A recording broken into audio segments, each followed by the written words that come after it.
হয়েও কিছু হবে না।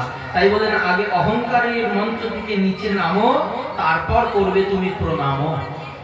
প্রণাম মানে কি? অহংকারের মঞ্চ থেকে নিচে নামার পদ্ধতিকে বলা হয় প্রণাম।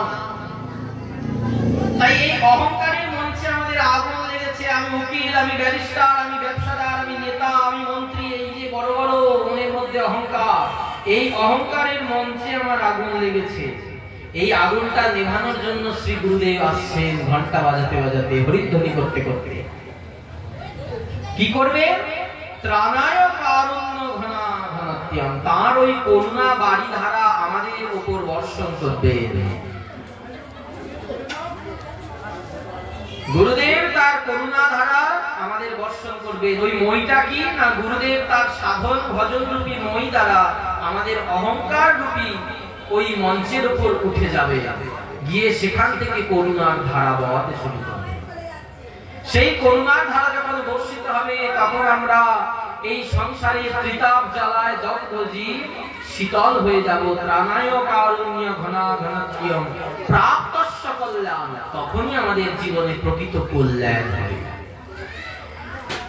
আমি রাস্তা দিয়ে যেতে যেতে 10,000 টাকা কুড়িয়ে পেলাম, তারটা আমার কল্যাণ হয়ে গেল, এটা কিন্তু কল্যাণ না। কল্যাণ কোনটা? যার জন্য জীবনের সমস্ত দুঃখটা মোচিত হয়ে যায়, সেটি প্রকৃত কল্যাণ।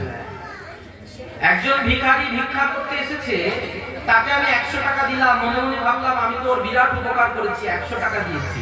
বলেন এই উপকারটা বড় উপকার হলো না? হলো, উপকার হলো, কিন্তু বড় উপকার হলো না। বলেন কেন?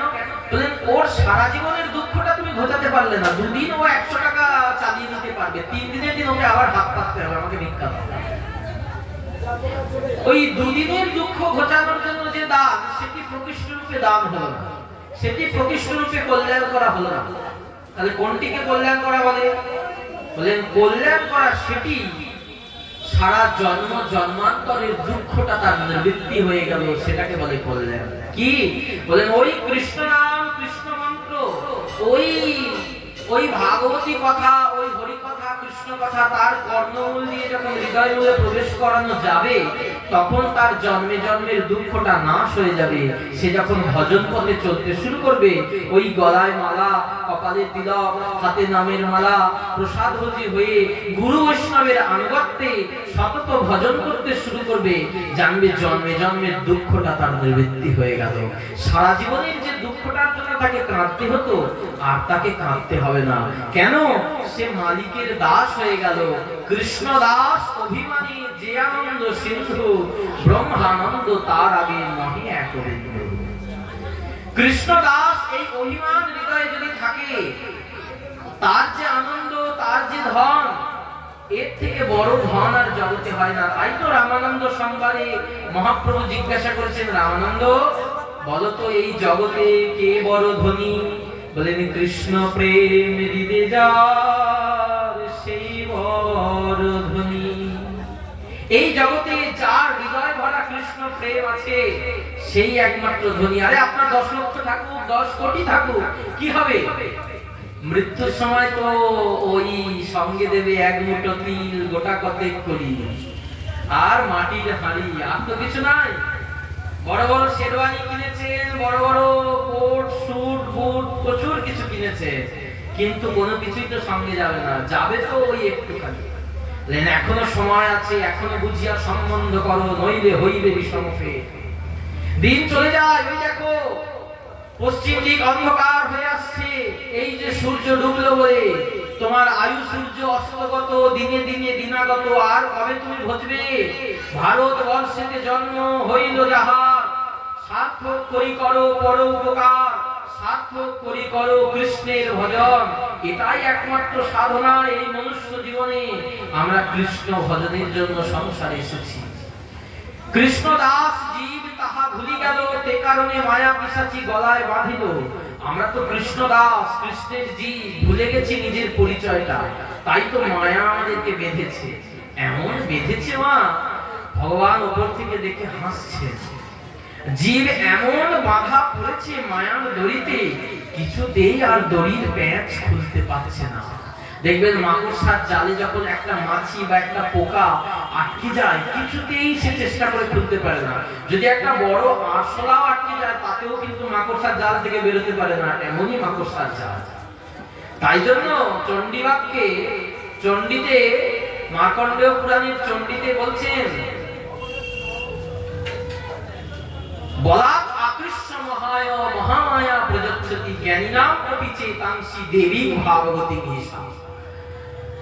ওই যে দেবী, মায়া দেবী, মহাদেবী, মহামায়া দেবী দুর্গা জ্ঞানীর থেকেও অধিকতর জ্ঞানীকে এই সংসাররূপী মোহগর্তে ডুবিয়ে মারে। জ্ঞানিনাম অপি, জ্ঞানী হলেও তার থেকেও অধিকতর যদি জ্ঞানী হয়, বলাৎ আকৃষ্য মহায়, একদম চুলে ধরে কেশে ধরে বলপূর্বক টেনে এনে মোহগর্তে ডুবিয়ে মারে। বলেন এই হতে সাবধান। ওই মাকড়সার জালে এমন পেঁচিয়ে দেবে, ভগবান উপর থেকে হাসছেন, তুই ছিলি আমার ছেলে। বললি জগৎ দেখতে যাব, আমি কর্তা হব। তাই বললাম কর্তা হতে গেলে তো বৈকুণ্ঠে থাকা যায় না, কারণ বৈকুণ্ঠে আমি একলা ঈশ্বর, বাকি সব ভৃত্য, যারে জয়ছে নাচাই তৈছে করে নৃত্য। বৈকুণ্ঠে আমি একলা ঈশ্বর, সবাই আমার ভৃত্য। আর তুমি যদি সেখানে ঈশ্বর সাজতে চাও, তুমি যদি সেখানে বক্তা, তুমি যদি সেখানে কর্তা সাজতে চাও, তাহলে কি হবে? এই ছোট্ট ছোট্ট একটা করে সংসার দিয়ে দিল। ওই 5 বিঘা 10 বিঘা জমি, 50 লক্ষ টাকা, 5টা 10টা মানুষের ভার দিয়ে দিল, তাতেই বলছে মাথার চুল ফর্সা হয়ে যাচ্ছে।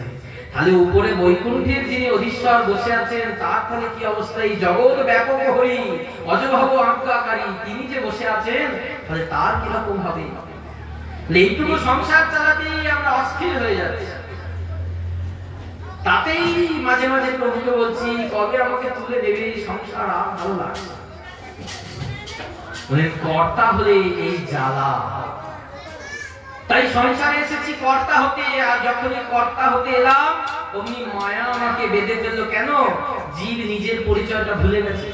জীব যে কৃষ্ণ দাস, তার বাপ যে কৃষ্ণ, সেটা ভুলে গেছে। আর মেলায় যখনই ছোট্ট ছেলেটা তার বাবার পরিচয় ভুলে গেছে, অমনি ছেলে ধরারূপী মায়া ছেলেটিকে ধরে নিয়ে ঝোলায় পুরে নিল। মায়া দেবী অমনি কি করলো? আমাদের মতো জীবকে, কৃষ্ণ ভোলা জীবকে ধরে নিয়ে এই সংসাররূপী ঝোলার মধ্যে পুরে দিল। খাপ এই ঝোলার মধ্যে। শুধু পুরেই দিয়ে ক্ষান্ত হলেন না, বিপর্যয় অস্মৃতি দুটি দণ্ড দিলেন, দুটি চাবুকের ঘা দিলেন মায়া দেবী। বলেন একটি হলো অস্মৃতি, বলেন ওই যে কৃষ্ণ পাদপদ্মটা ভুলে গেছি, ওটি হলো অস্মৃতি, যাতে আর কোনোদিন কৃষ্ণ বলে না মনে পড়ে, ওইকে একদম পাকাপাকি করে দিল, যে তোর কোনোদিন কৃষ্ণ মনে পড়বে না, এমনকি সংসারবদ্ধ জীবকে করে দিল। কৃষ্ণ ভুলে গেছি। তারপর কি করলেন? বিপর্যয়টা ঘটালেন কখন না, এই সংসারে আমি আমার বোধটা পাকাপাকি ভাবে ঢুকিয়ে দিলেন। এই যে ছোট ছোট বস্তুতে আমি আমার বোধ, এই 2.5 ইঞ্চি জায়গার জন্য ভাই ভাইকে কাটতে যাচ্ছে।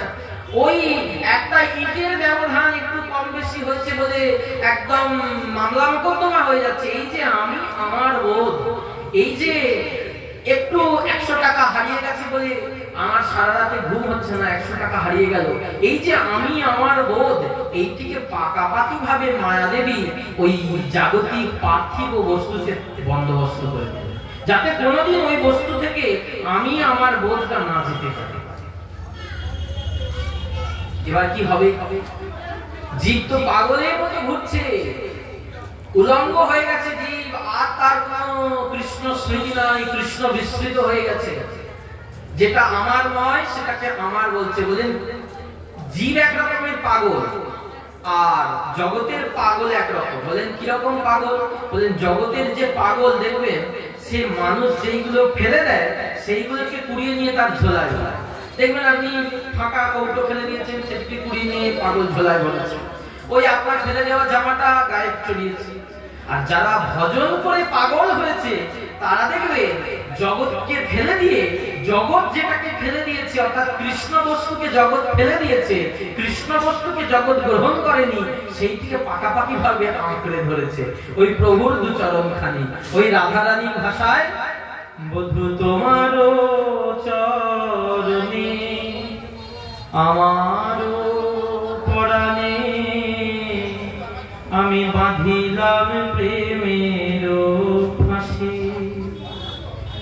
তাই সব সমরে পিয়া আমি এক মন হইয়া, আমি সব সমরে পিয়া এক মন হইয়া নিশ্চয় হইলাম দাসী। আমি ওই চরণে দাসী হলাম, ওহে আমার পরাণ বধূ। আমি ওই চরণে দাসী হলাম। আমায় না ঠেলো না ঠেলো অবলে অথলে, যে হয় উচিত তো। আমি ভাবিয়া দেখিলাম প্রাণনাথ বিনে, আমি ভাবিয়া দেখিলাম প্রাণনাথ বিনে, আমার গতি যে নাহি কো। তাই আখির নিমেষে যদি নাহি হেরি, তবে সে পরাণে মরি। চণ্ডীদাস পরশরত, চণ্ডীদাস পরশরতন, আমি হিয়ার মাঝারে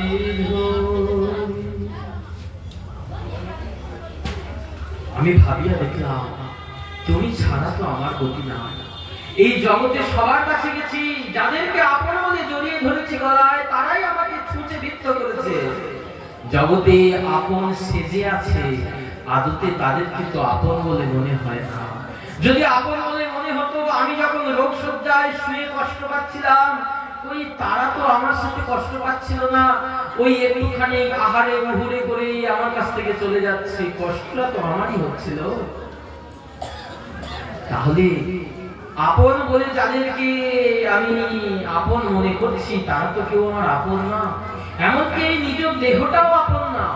যে দেহ আপন জ্ঞানে যত্ন করো রাত্রি দিনে, বসন ভূষণ কত বেশ, পরমাত্মা ভগবান যবে হবেন অন্তর্ধান, ভস্ম কীট কৃমি অবশেষ। আরে আমার এই দেহটার মূল্য কতটুকু, যে দেহটাতে আমি এত গরম ধরি, এত অহংকার করি যে দেহ নিয়ে, সেই দেহটার মূল্য কত বলে, ওই তো আমার দেহের মূল্য শ্মশানের এক মুঠো ছাই, এর থেকে বেশি দাম নাই।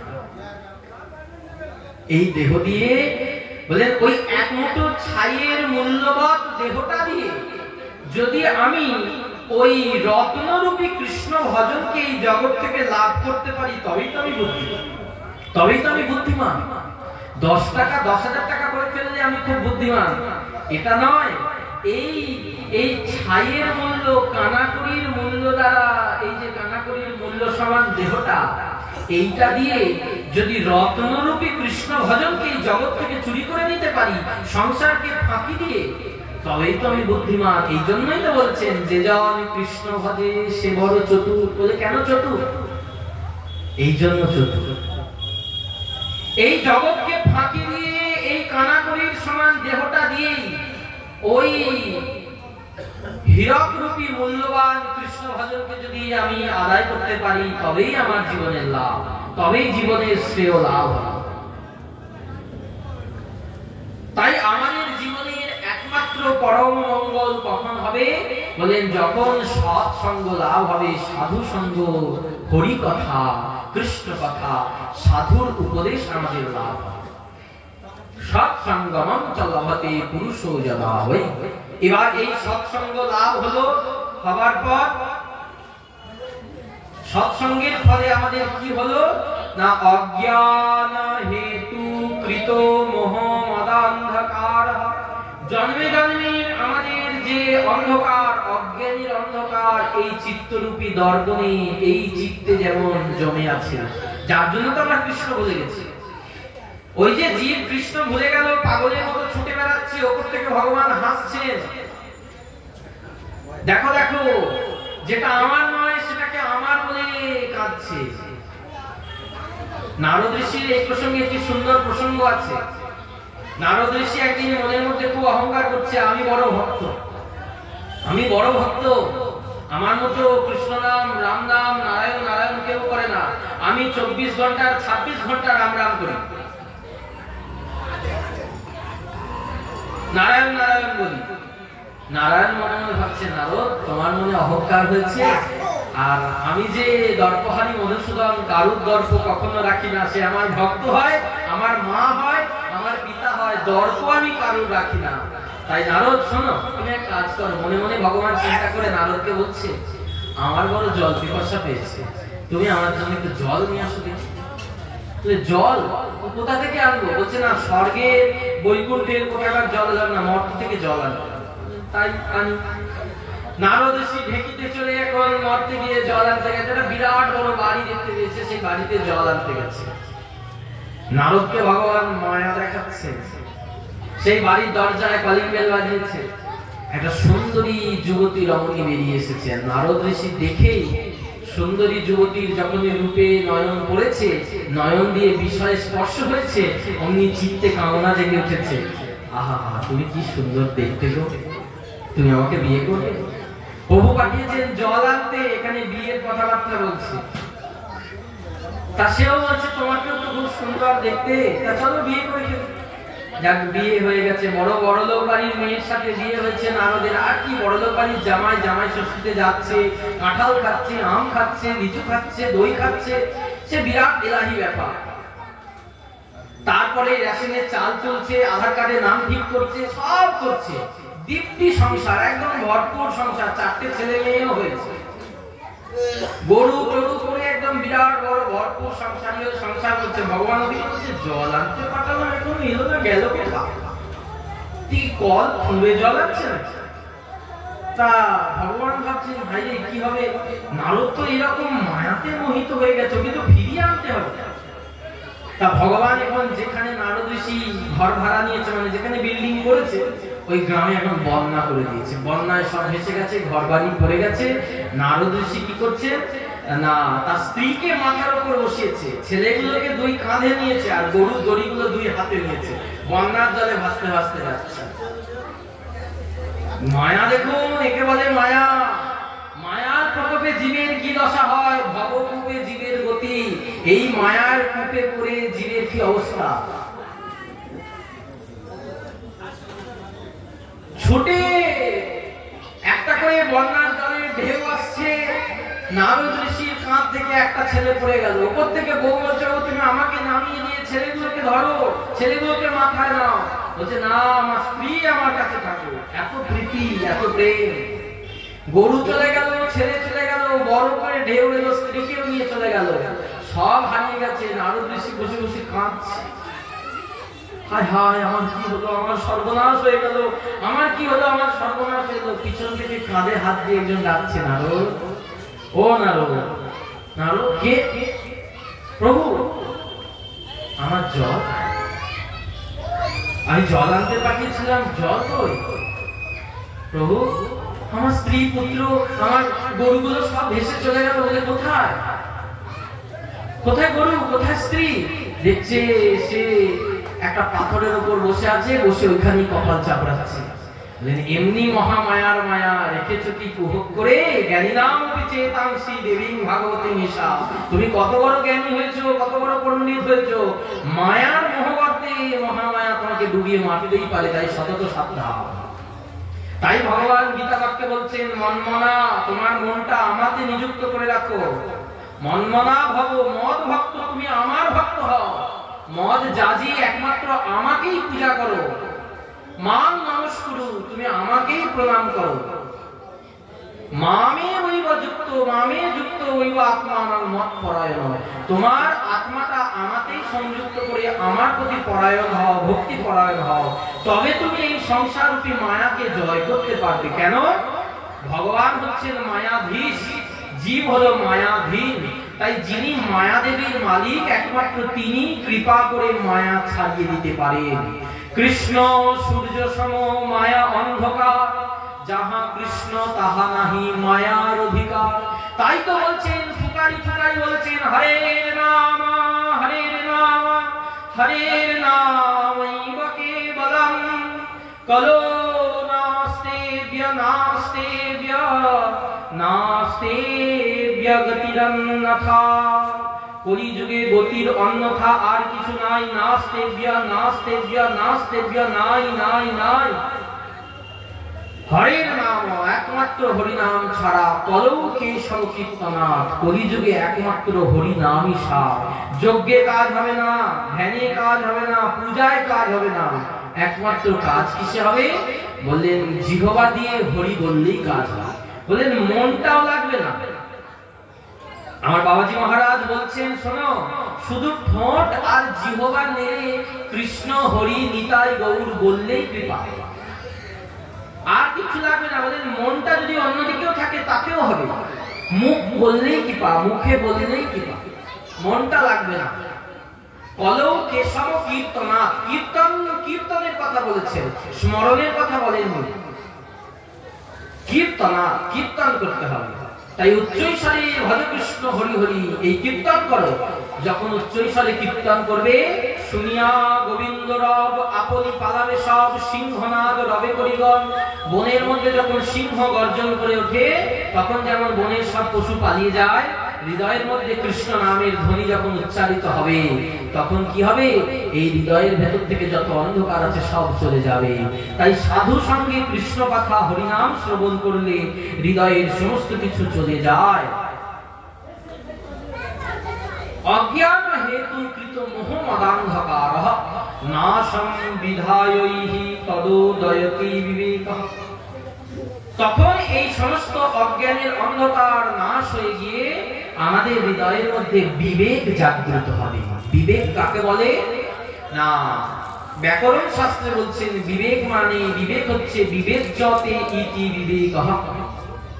বিবেচনা করবার যে ক্ষমতা তাকে বলা হলো বিবেক।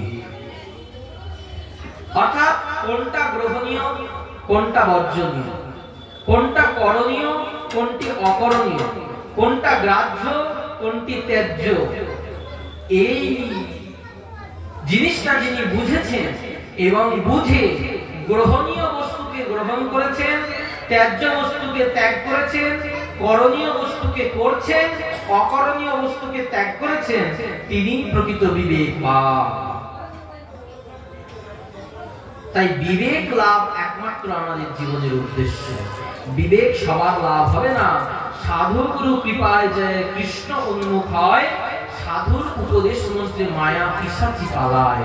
তার মায়া পিশাচি যখন পালিয়ে যাবে তখন তার হৃদয়ে বিবেক জাগ্রত হবে, তখন সে কৃষ্ণ ভজন করবে। আমরা তো কৃষ্ণ ভজন করতে চাই না, কারণ ওই যে অনাদিকালের ব্যাধি রয়েছে। একে তো ভুলে গেছি কৃষ্ণ আমার বাপ, তার উপরে মায়া দেবী একদম পাকাপাকি দণ্ড দিয়েছেন, আর উপায় নাই। বলেন এখন উপায় কি? বলেন ভক্তই কয়েশং গুরুদেব ঐকতাত্মা। একমাত্র গুরুদেবের চরণাশ্রয় করতে হবে। গুরুদেব তোমার হলাম, তোমার হলাম, তোমার হলাম, এই বলে গুরু চরণে আত্মসমর্পণ করতে হবে। গুরু আনুগত্যে ভজন না, গুরু আনুগত্য ছেড়ে দিয়ে ভজন হবে না। দীক্ষা নিয়েছি, গুরুদেবের সাথে সেই দেখা হয়েছে, তারপর গুরুদেব বলে কোনো একজন কেউ আছে আর আমি জানি না, গুরুদেবও আমাকে চিনতে পারেননি, হবে না। কারণ আমারও চৈতন্যের ঘাটে অদান খেয়া বয়, জড় অন্ধ আতুর অবধি পার হয়। হরি নামের নৌকা খানি শ্রী গুরু কান্ডারি, সংকীর্তন করয়ালো দুবাহু বসারি। দুবাহু বসারি, গুরুদেব ডাকছেন, তোরা আয়। ওরে পিতাব দগ্ধ সংসারের জীব, তোরা ছুটে আয়। ওই গোবিন্দের কাছ থেকে আমি এসেছি, আমি ছুটে এসেছি। জীবের বিস্তার লাগি নন্দ সুত হরি, ভুবন প্রকাশ হন গুরু উপধরি। তিনি এসেছেন আমাদের মতো পিতাব দগ্ধ সংসারী জীবকে এই সংসার থেকে তুলে নিয়ে গিয়ে কৃষ্ণ পাদ করতে নিয়ে যাবেন। তাই গুরু চরণে মন রূপী খুঁটিটাকে মারতে হবে। সাধন ভজনের রজ্জু দ্বারা মন রূপী গরুকে গুরু চরণ রূপী খুঁটিতে বাঁধতে হবে। গরু যদি দড়ি ছাড়া হয়ে যায়, এই গ্রাম ও গ্রাম সে গ্রাম 5 গ্রাম ঘুরে বেড়াবে, আর তার সঙ্গে গরুর মালিকও ঘুরে বেড়াবে। এই মন রূপী গরুটা যদি গুরু চরণ রূপী খুঁটিতে বাঁধা না পড়ে, তাহলে মন চতুর্দিকে ছুটে বেড়াবে, ভজনের ধারায় প্রবেশ করা যাবে না।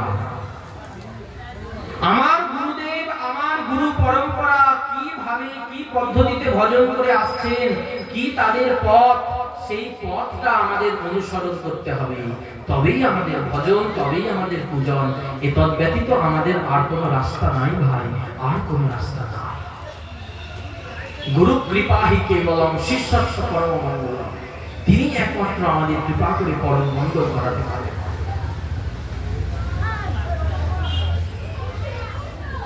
এই বিবেক যখন আমাদের লাভ হলো, তখন আমরা এসে বসলাম এই পরীক্ষিত মহারাজের আসনে। আপনাদের বিবেক লাভ হয়েছে বলে আপনারা বসে ভাগবতী কথা শুনছেন। যাদের বিবেক লাভ হয়নি, যারা এখনো বোঝেনি যে ভাগবতী কথার কত মাহাত্ম্য, জীবনে কতটা প্রয়োজন, দেখবেন কেউ উঁকি মারছে, চলে যাচ্ছে, কেউ ঘুরছে, কেউ বেরোচ্ছে, চলে যাচ্ছে। এখানে যদি আমি হিরে মুটো মুটো ছড়াতাম, কেউ কি পাশ দিয়ে দেখে দেখে চলে যেতে পারতো? কেউ যেত না। মা হিরে নেবার জন্য কাল সকাল অবধি দাঁড়িয়ে থাকতো। কিন্তু এই যে ভাগবতী কথা, এর ফল তো সঙ্গে সঙ্গে পাওয়া যায় না। পাওয়া যায় যদি গুরু কৃপাটা ঠিকঠাক থাকে। কারণ ভাগবত বলছেন সত্য হৃদ্য অবরুদ্ধতি পৃথিবী সুস্থনা। এই ভাগবতী কথা শ্রবণ করার সাথে সাথে কৃষ্ণ আমাদের হৃদয়ে অবরুদ্ধ হয়, সত্য, একদম সত্য অবরুদ্ধ হয়। কিন্তু সেই অনুভবটা নাই। গুরুদেব যতক্ষণ না কৃপা করছেন ততক্ষণ তো অনুভবে আসবে না। তাই বলছেন ওই হীরের প্রতি আমাদের লোভ আছে, যেটা জগতে থাকবে না। কিন্তু এই ভাগবতী কথা একদিনও যদি আমাদের কর্ণে দিয়ে হৃদয়ে প্রবেশ করে, এটি জন্ম জন্মান্তর আমার সাথে থাকবে। ওই এক জন্মের ভজন জন্ম জন্মান্তর আমার সঙ্গে যেতে থাকবে। ওই ভজনই আমাকে কৃষ্ণ ভজন করে। এটাই এটাই ভজনের মাহাত্ম্য, ভজনের সার্থকতা।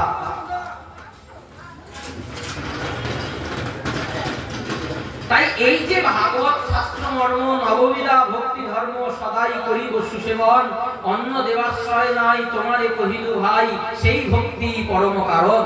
এই যে ভাগবতের শাস্ত্র মর্ম, এই যে নববিধা ভক্তি ধর্ম, এইটি শেখাতে এলেন কে না?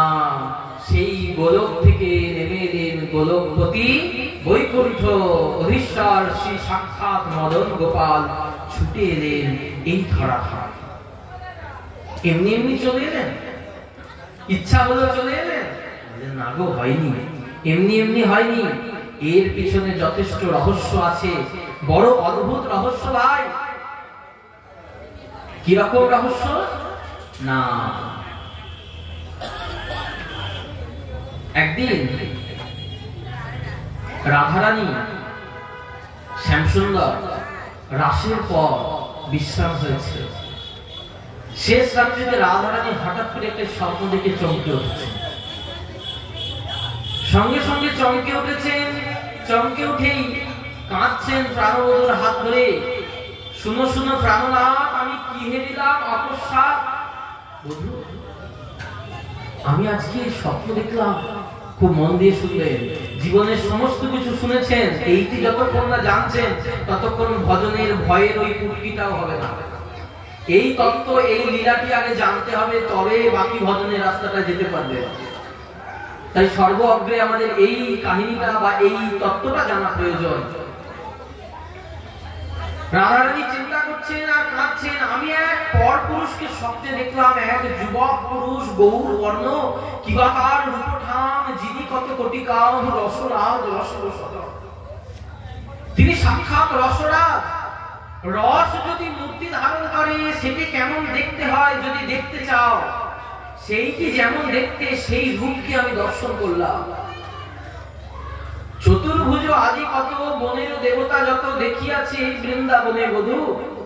এই বৃন্দাবনে কত পঞ্চানন এলো, কত চতুরানন এলো, কত সরানন এলো, কত দশভুজ এলো, মহাভুজ এলো, চতুর্ভুজ এলো। এই বৃন্দাবনে কত সবাইকে দেখলাম, কিন্তু তাদেরকে দেখে আমার তো মন তাদের প্রতি আকৃষ্ট হয়নি। তাদেরকে দেখে আমার মন আকৃষ্ট হয়নি, কিন্তু এই যুবক পুরুষকে আমি স্বপ্নে দেখলাম, আমার মন যে তার প্রতি তাহে তিরোপিত মন, নাহি ভেদ পদাচল, সে গৌরাঙ্গ হরিত মোর মনে। ওই গৌর রূপ আমার মন আরোপ করেছে মধু। আমি তো তুমি ছাড়া আন জানি না, কৃষ্ণ বই আন জানি না, কৃষ্ণ বই আন দেখি না। যে কৃষ্ণ কালো বলে আমি নিত্য যমুনার জলে ছুটে আসি, যমুনার কালো জল দেখে আমার কৃষ্ণ স্ফূর্তি হবে। ওই তমাল গাছ কালো, আমি চারিদিকে তমাল গাছ বসিয়ে রেখেছি, কালো দর্শন করে আমার কৃষ্ণ স্ফূর্তি হবে বলে। কিন্তু আজকে আমি এই পরপুরুষকে দেখলাম, দেখি যে আমার মনটা বড্ড বিচলিত হয়ে যাচ্ছে বধূ। তবে কি আমি পরপুরুষের রতি হলো? তখন কৃষ্ণচন্দ্র হেসে বলছেন, শোনো শোনো রাধাই, তুমি যে দেখেছো সুন্দরী, তুমি যে দেখিলা গৌর স্বরূপ, তুমি যে গৌর স্বরূপটা দেখলে, এটি কে জানো? সোনাহিয়াম কেবল তুয়া প্রেম আর মোহে গর্ব তেনরু। ওটা অন্য কেউ না, আমি ওই একটি রূপে প্রকাশিত হব, ওই রূপটি তুমি দর্শন করেছো। রাসলীলা হচ্ছে, রাসলীলার মধ্যে একটা যে বিরহের চরম অংশ আছে, যেটি ভাগবত বর্ণনা করেছে, রাসলীলার মধ্যে একটা বড় কান্নার জায়গা আছে। রাসলীলার পুরো অংশটাই কিন্তু নাচ নেই, একটা বিরাট অংশ আছে কান্না। গোবিন্দ অধবরণে চুপচাপ দাঁড়িয়ে আছেন মহারাসের সময়। ললিতা বলছে, ও শ্যামসুন্দর, তুমি দাঁড়িয়ে আছো কেন? তোমার মুখটা এরকম রুনুঝুনু লাগছে কেন? আজকে রাস মঞ্চে এত সুন্দর সুন্দরী ব্রজ রমাগণ, সকলের সঙ্গে তোমার নৃত্য, সকলের সঙ্গে সেই মহারাস লীলা, তা তোমার মনটা এরকম রুনুঝুনু কেন?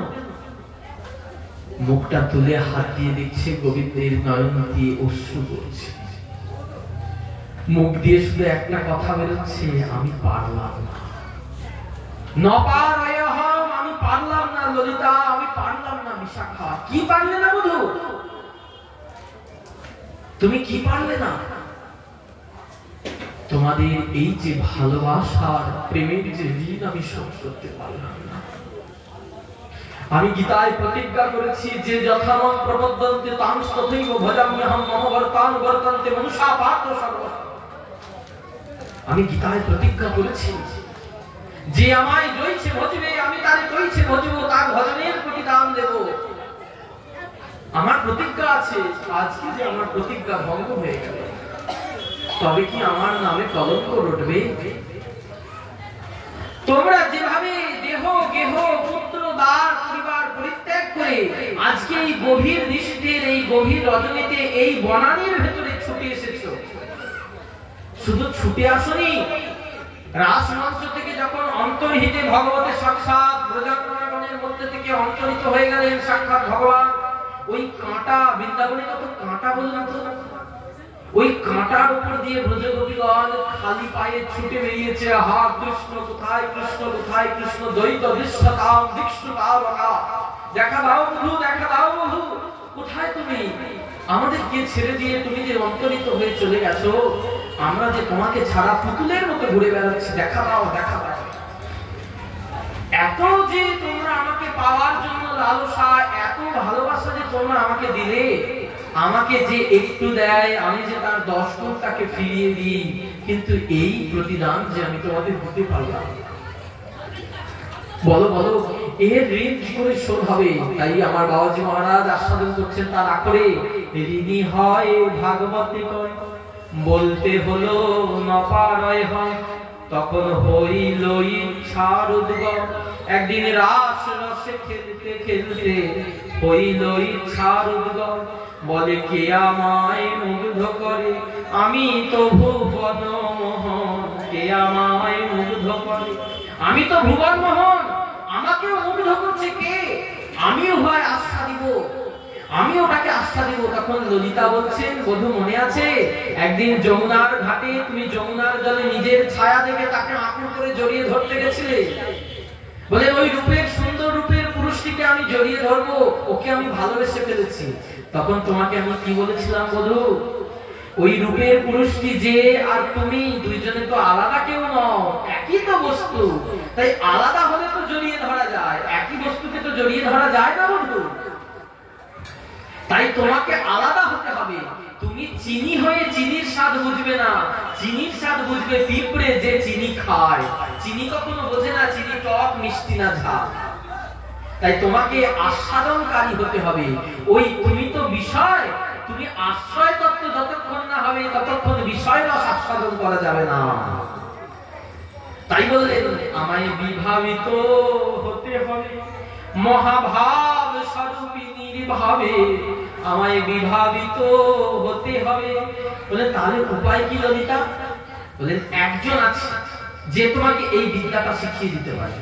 বলেন কে সে? তাড়াতাড়ি তার নাম বলো। বলে সমস্ত গুরুর গুরু, সর্বশ্রেষ্ঠ গুরু আমাদের বৃষভানু রাজনন্দিনী মহাভাব স্বরূপিণী শ্রীমতী রাধা। তুমি যদি তার চরণে গিয়ে পড়তে পারো, সে যদি কৃপা করে তোমাকে দেয় তবে তুমি ওইটি পাবে, নচেত পাবে না। গোবিন্দ বললেন তাই? বললেন হ্যাঁ। সমস্ত শাস্ত্রগণকে ডেকেছেন, একটা সভা করছেন, গোবিন্দ বসে আছেন। ভাগবত, গীতা, মহাভারত, রামায়ণ, 4 বেদ, উপনিষদ, স্বরদর্শন, সমস্ত শাস্ত্র মূর্তিমন্ত হয়ে বসে আছে। গোবিন্দ প্রশ্ন করছেন এই যে আশ্রয় জাতীয় ভাব, এই আশ্রয় জাতীয় ভাব যদি আমি আস্বাদন করতে চাই তাহলে আমাকে কি করতে হবে? শাস্ত্রগণ তোমরা আমাকে বিধান দাও। সব শাস্ত্রগণ মুখ নিচু করে বসে আছে, ভয়ে কথা বলতে পারছে না। যে গোবিন্দ সমস্ত শাস্ত্রের প্রতিপাদ্য বিষয়, সত্যম পরম ধীমহি যে গোবিন্দ, তিনি যখন প্রশ্ন করছেন শাস্ত্ররা কি উত্তর দেবে? গোবিন্দের ওপরে তো কোনো শাস্ত্র নেই। বেদ চুপচাপ বসে আছে, মহাভারত বসে আছে, রামায়ণ বসে আছে, উপনিষদ, স্বরদর্শন মুখ নিচু করে বসে আছে।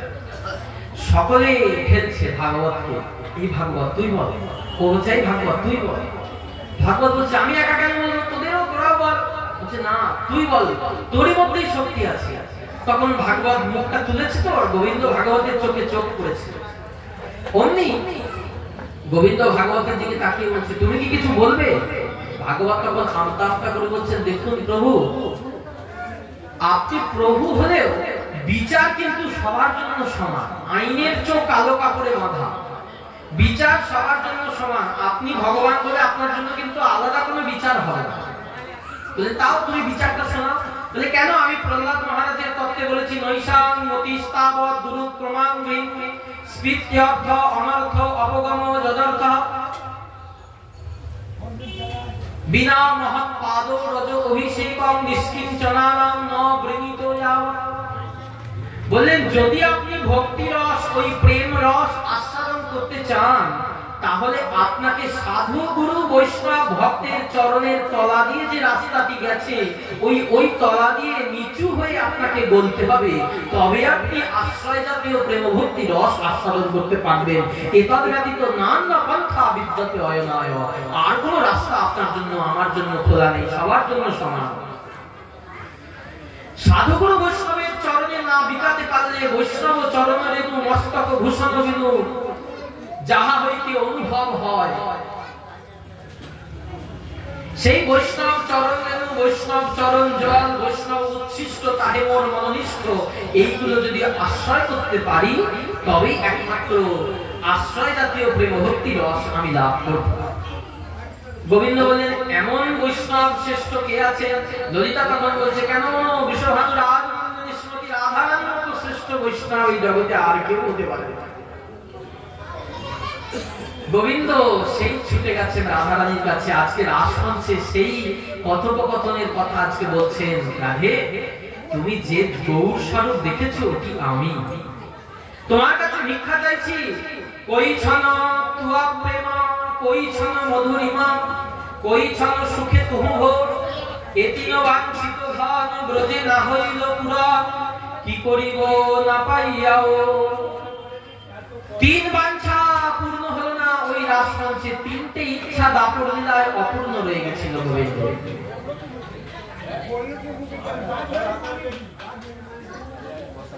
কথাটা একটু বন্ধ করতে। 3 বাঞ্ছা পূর্ণ হলো না গোবিন্দের।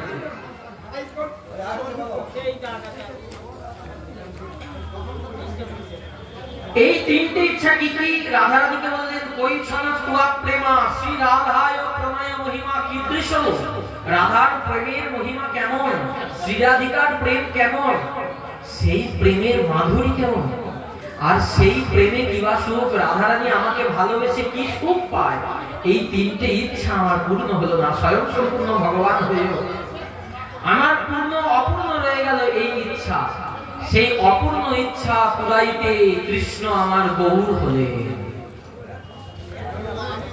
তখন গোবিন্দ বলছেন তাই তুয়া ভাব কান্তি ধরি তুয়া প্রেম গুরু করি আমি নদিয়াতে করব উদয়। আর সাধিব মনের সাধা আমার ঘুচিবে সকল বাধা। আমি ঘরে ঘরে বিলাব প্রেম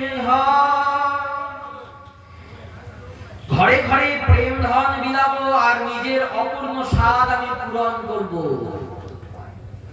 এই হচ্ছে কৃষ্ণের ইচ্ছা। তাই বলেন আমাকে কি কি করতে হবে বধূ তোমার এই স্বাদ পূর্ণ করবার জন্য?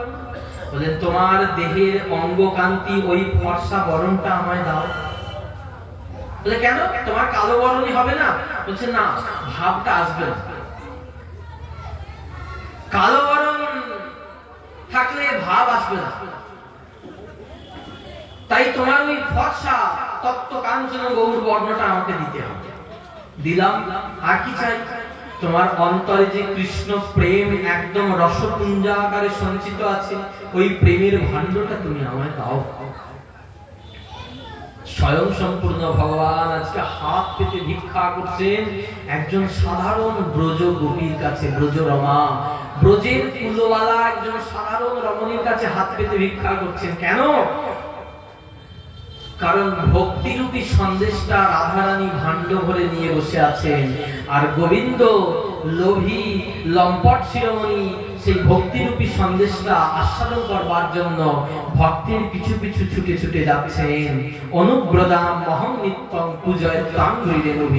ভক্তকে আমার পিছনে ছুটতে হয় না নারদ, আমি ভক্তের পিছন পিছন ছুটি ভক্তের অন্তরের ভক্তিটা আস্বাদন করবার জন্য।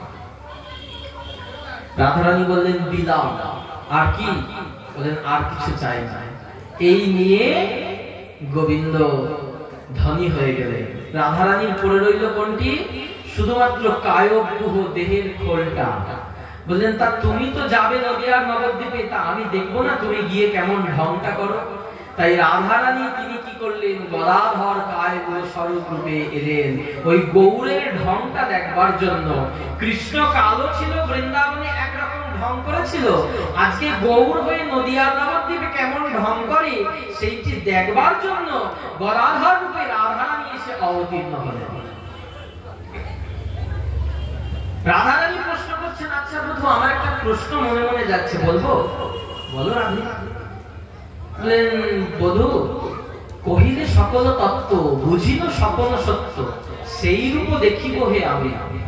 তুমি আমাকে সমস্ত তত্ত্ব বললে, আমার যে সত্যটা সেটাও বুঝলাম সত্য, আমি ওই রূপ দর্শন করেছি সেটাও সত্য, কিন্তু আমার মনে মনে একটা প্রশ্ন জাগছে। বলো বলো বলো, নিঃসংকোচে বলো। তোমার চূড়া ধরা কোথা থবে, ওই বাঁশি কোথায় লুকাইবে? বলো বলো বধূ তোমার কালো গৌর হইবে কেমনে? তোমার ওই চূড়া, মাথার ময়ূরপুচ্ছ চূড়া, কোমরের পিত ধরা আর হাতের মুরলি কোথায় লুকাবে? আচ্ছা এগুলো যদি লুকিয়েও ফেললে তোমার কালো গৌর হইবে কেমনে? ওই কালো রংটা সাদা করবে কেমনে? তখন গোবিন্দ বলছে এদিকে আসবে, কাছে কাছে এসে দাঁড়িয়েছেন। গোবিন্দের গলায় থাকে কি? কৌস্তব মণি। সেই কৌস্তব মণিটাতে রাধারানীর অঙ্গচ্ছটা করেছে। তপ্ত কাঞ্চন হেম গৌরাঙ্গী, একদম সোনার উপর ছিলে কাটলে যেমন সোনাটা চকচক করে, ওর থেকে যেমন ঠিকরে জ্যোতি বের হয়, রাধারানীর অঙ্গ কান্তিটা হচ্ছে ঠিক সেই রকম।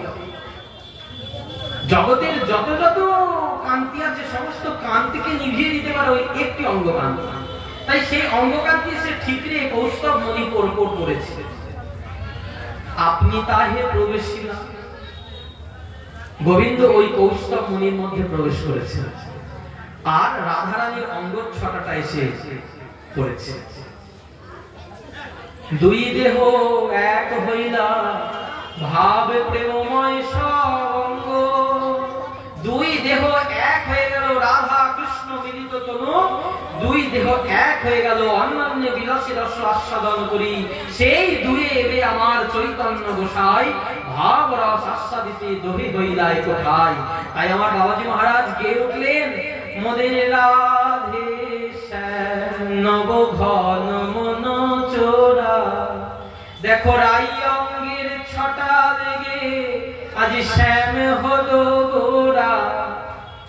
তোরা দেখে যাগো ওই ভাবে ধীরে কি রঙ্গ, তোরা দেখে যাগো আজ শ্যাম হলো গৌরাঙ্গ। ওই ভাবে ধীরে কি রঙ্গ, শ্যাম হলো গৌরাঙ্গ। বুঝি মনে নাই মনে নাই, আর সব ভুলে গেছে। সে যে নাগরেন্দ্র চূড়ামণি, তাই মনে নাই মনে নাই। যদি মনে থাকতো গৌরামা রসরাজ মহাভাব দুই এক রূপ নাগরেন্দ্র চূড়ামণি, তাহলে গৌর সে ধুলায় লুটোতে পারতো না। কৃষ্ণ ব্রজের ধুলায় লুটায়নি, গৌর সেই ধুলায় লুটিয়েছে। তাই তো অঙ্গে মাখরে এই না ব্রজের ধুলা আমরা গাই।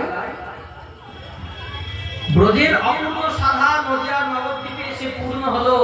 গৌর ছুটে ছুটে বেড়াচ্ছে নদিয়ার দাঁড়ে দাঁড়ে, সকলের দাঁড়ে দাঁড়ে। যার প্রাণে চায় প্রেমে মাতায়, স্থাবর জঙ্গম গুল্ম লতা, যার প্রাণে চায় প্রেমে মাতায়।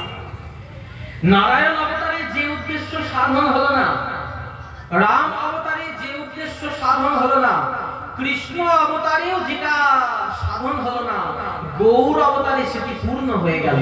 তাই কৃষ্ণ অবতারের থেকেও গৌর অবতার পূর্ণেরও পূর্ণতম অবতার। তাই গৌরকে বলা হয়েছে রসরাজ মহাভাব। বৃন্দাবনের কিন্তু শুধু রসরাজ, মহাভাব আমার রাধারানী। কিন্তু রসরাজ আর মহাভাব যখন একত্রিত হয়ে গেলেন, তখন হয়ে গেল দুটো এক রূপ আমার গৌর সুন্দর। ওই গোদাবরীর তীরে রামানন্দ রায় ওই সন্ধ্যার অন্ধকারে চুপি চুপি দেখে ফেললেন, আমি তো দেখে ফেলেছি নবীন সন্ন্যাসী তোমার ভেতরে। পহিলে দেখিল তোমার সন্ন্যাসী স্বরূপ, এবে দেখি তোমার শ্যাম গোপরূপ। বাহিরে দেখি তোমার স্বর্ণ পঞ্চালিকা, তার গৌর কান্তি তোমার সর্ব অঙ্গ ঢাকা।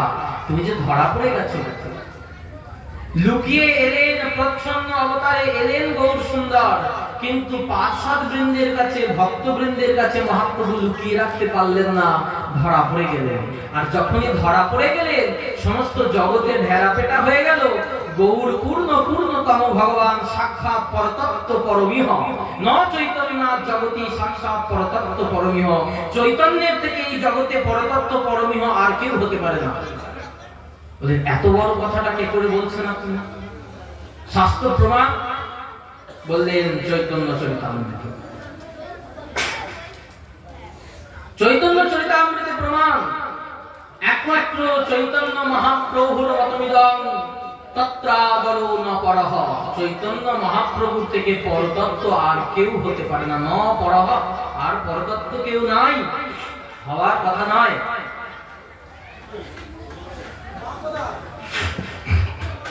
এবার কৃষ্ণ অবতারে বৃন্দাবনে ব্রজ গোপীদের প্রেম দিয়েছেন, ব্রজের গুল্ম লতা সকলকে প্রেম দিয়েছেন কৃষ্ণ। রাম অবতারে যখন সীতা উদ্ধার করতে যাচ্ছেন, তখন ধনুকে টঙ্কার করতে করতে বনের মধ্যে দিয়ে গেছেন। বনের পশুরা ভয়ে পালিয়ে গেছে, রামচন্দ্র আসছে ধনুকের টঙ্কার শুনে পালিয়ে গেছেন। কিন্তু গৌর অবতারে দেখুন, মহাপ্রভু এমনই করুণার অবতার, এমনই কৃপার অবতার ওই ঝাড়খণ্ডের বনপথ দিয়ে যখন যাচ্ছেন, পথিমধ্যে এক ব্যাঘ্র করিয়াছে স্বয়ং। ওই পথের মধ্যে একটা বাঘ শুয়েছিল। হঠাৎ করে মহাপ্রভু ব্যাঘ্রের মাঠে ধরিল চরণ। মহাপ্রভুর পাটা গিয়ে বাঘের মাথায় লেগেছে। মহাপ্রভু উচ্চৈস্বরে হরে কৃষ্ণেতি বর্ণদ্বৈ স্ফুরিত রসনা কৃত গ্রন্থি শ্রেণী। মহাপ্রভু উচ্চৈস্বরে হরে কৃষ্ণ মন্ত্র নাম করছেন কর গুনে গুনে, আর কোমরে গিট দিয়ে দিয়ে গ্রন্থি করে সংখ্যা রাখছেন। এই মতো অবস্থায় গৌর ছুটছেন ঝাড়খণ্ডের বনপথ দিয়ে। সেই অবস্থাতে একটা বাঘের গায়ে মহাপ্রভুর চরণটা লেগেছে। সঙ্গে সঙ্গে মহাপ্রভু সম্বিত ফিরে দেখছে বাঘ শুয়ে আছে। গৌরকে দেখে বাঘ আর স্থির থাকতে পারেনি। বাঘ তখন দুপা দিয়ে দাঁড়িয়ে উঠেছে, এক হাত দিয়ে জোর করে করজোর করে বাঘ দাঁড়িয়ে উঠেছে মহাপ্রভুর সামনে। মহাপ্রভু মনে মনে ভাবছে, বাঘের গায়ে পা লেগে গেল, এখন আমি কি করব? যে বয়সে ছোট তার গায়ে পা লেগে গেলে আমরা একটা স্নেহ চুম্বন করি। যিনি বয়সে বড় হন তার গায়ে যদি পা লাগে তাকে প্রণাম করি। এখন বাঘকে আমি কি করব? বাঘ তো জঙ্গম কি পশু, তাকে যদি আমি প্রণাম করি, আমি ঈশ্বর তত্ত্ব, তাহলে ওর পরমার্থ জীবনের শেষ হয়ে যাবে। কিন্তু আমি যদি বাঘকে চুম্বন করি, তাহলে তো বাঘের কোনো কল্যাণ হবে না। তাহলে এমন একটা কিছু করতে হবে যাতে বাঘের এই ব্যাঘ্র জনি থেকে মুক্তি হয়ে যায়। এমনই করুণার অবতার। তাই বলেছেন ওই রূপ গোস্বামী পাদ তার পর্চায়, অনর্পিত চরিং চিরা, চিরকাল যে বস্তু অর্পিত হয়নি এই সময় অর্পিত হয়েছে। এই 28তম কলিযুগে সে অর্পিত হয়েছে। তখন মহাপ্রভু বাঘের দিকে তাকিয়ে বলছে, ব্যাঘ্রকে দেখে বলছেন, কৃষ্ণ কহ। ব্যাঘ্র ওঠো, ব্যাঘ্র কৃষ্ণ কহ। আর মহাপ্রভুর মুখে কৃষ্ণ কথা শুনে ব্যাঘ্র উঠে দাঁড়িয়ে কৃষ্ণ কৃষ্ণ কহি ব্যাঘ্র নাচিতে লাগিল। দেখুন, একটা বনের বাঘ, তার কত সৌভাগ্য, মহাপ্রভুর কৃপা করুণায় কৃষ্ণ নাম পেয়ে গেল। আর আমরা সংসারী হতভাগ্য জীব। সাধু গুরু বৈষ্ণব ফুৎকার দিয়ে দিয়ে বলে যাচ্ছে, ভজন করো ভজন করো, পশ্চিম দিক ফর্সা হয়ে আসছে, ভজন করো ভজন করো। কিন্তু নিরন্তর সংসার মধ্যে মত্ত হয়ে আছে, ভজনে মন লাগছে না। শুনিলে না শুনে কান, জানলে না জানে প্রাণ, ডরাইতে না পারে নিশ্চয়। হচ্ছে না।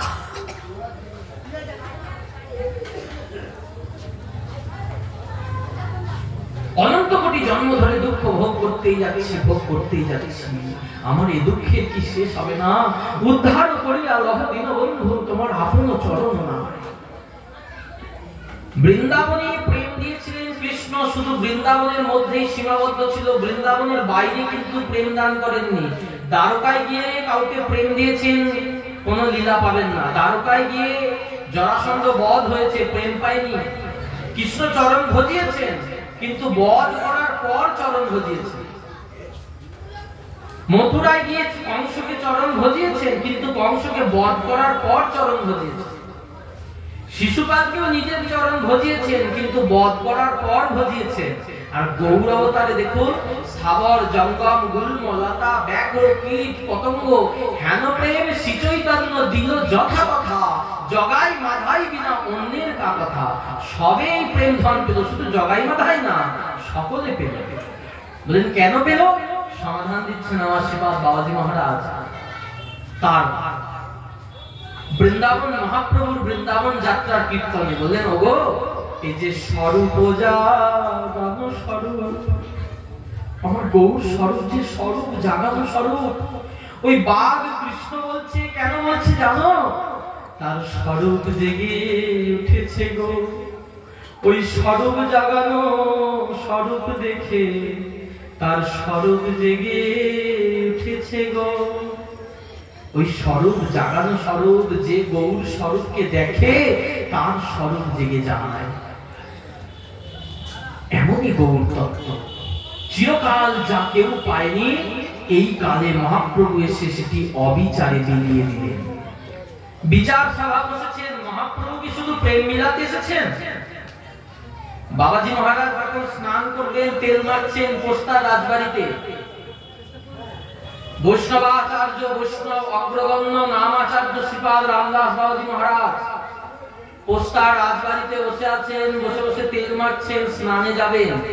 সেই সময় তার পার্ষদগণ বসে বসে এই আলোচনা করছে, আচ্ছা মহাপ্রভু কি শুধুমাত্র হরিনাম দিতে এসেছেন? বাবাজি মহারাজকে জিজ্ঞাসা করায় তিনি বলছেন, মহাপ্রভু হরিনাম দিতে আসবেন কেন? তার কি হরিনাম দেওয়া কাজ? বলে তাহলে যে লিখলেন অনর্পিত চরিঞ্চিরা করুণয়া অবতীর্ণ কলৌ সমর্পয়িত মহিমা কর উন্নত উজ্জ্বল রসন, সেই উন্নত উজ্জ্বল রসটিকে সমর্পণ করবার জন্য তিনি এসেছেন। বলে হ্যাঁ লিখেছেন ঠিক কথা, কিন্তু সিদ্ধান্ত করিতে চিত্তে না করো অলস, যাহা হইতে কৃষ্ণে লাগে সুদৃঢ় মানস। তোমাকে সিদ্ধান্তটা ঠিক করতে হবে। শাস্ত্র বহুমুখী কথা বলেছে, একমুখী সিদ্ধান্ত করলে হবে না। অন্যায় ব্যাপিরেকাভ্যাম ইয়ৎ সৎ সর্বত্র সর্বদা।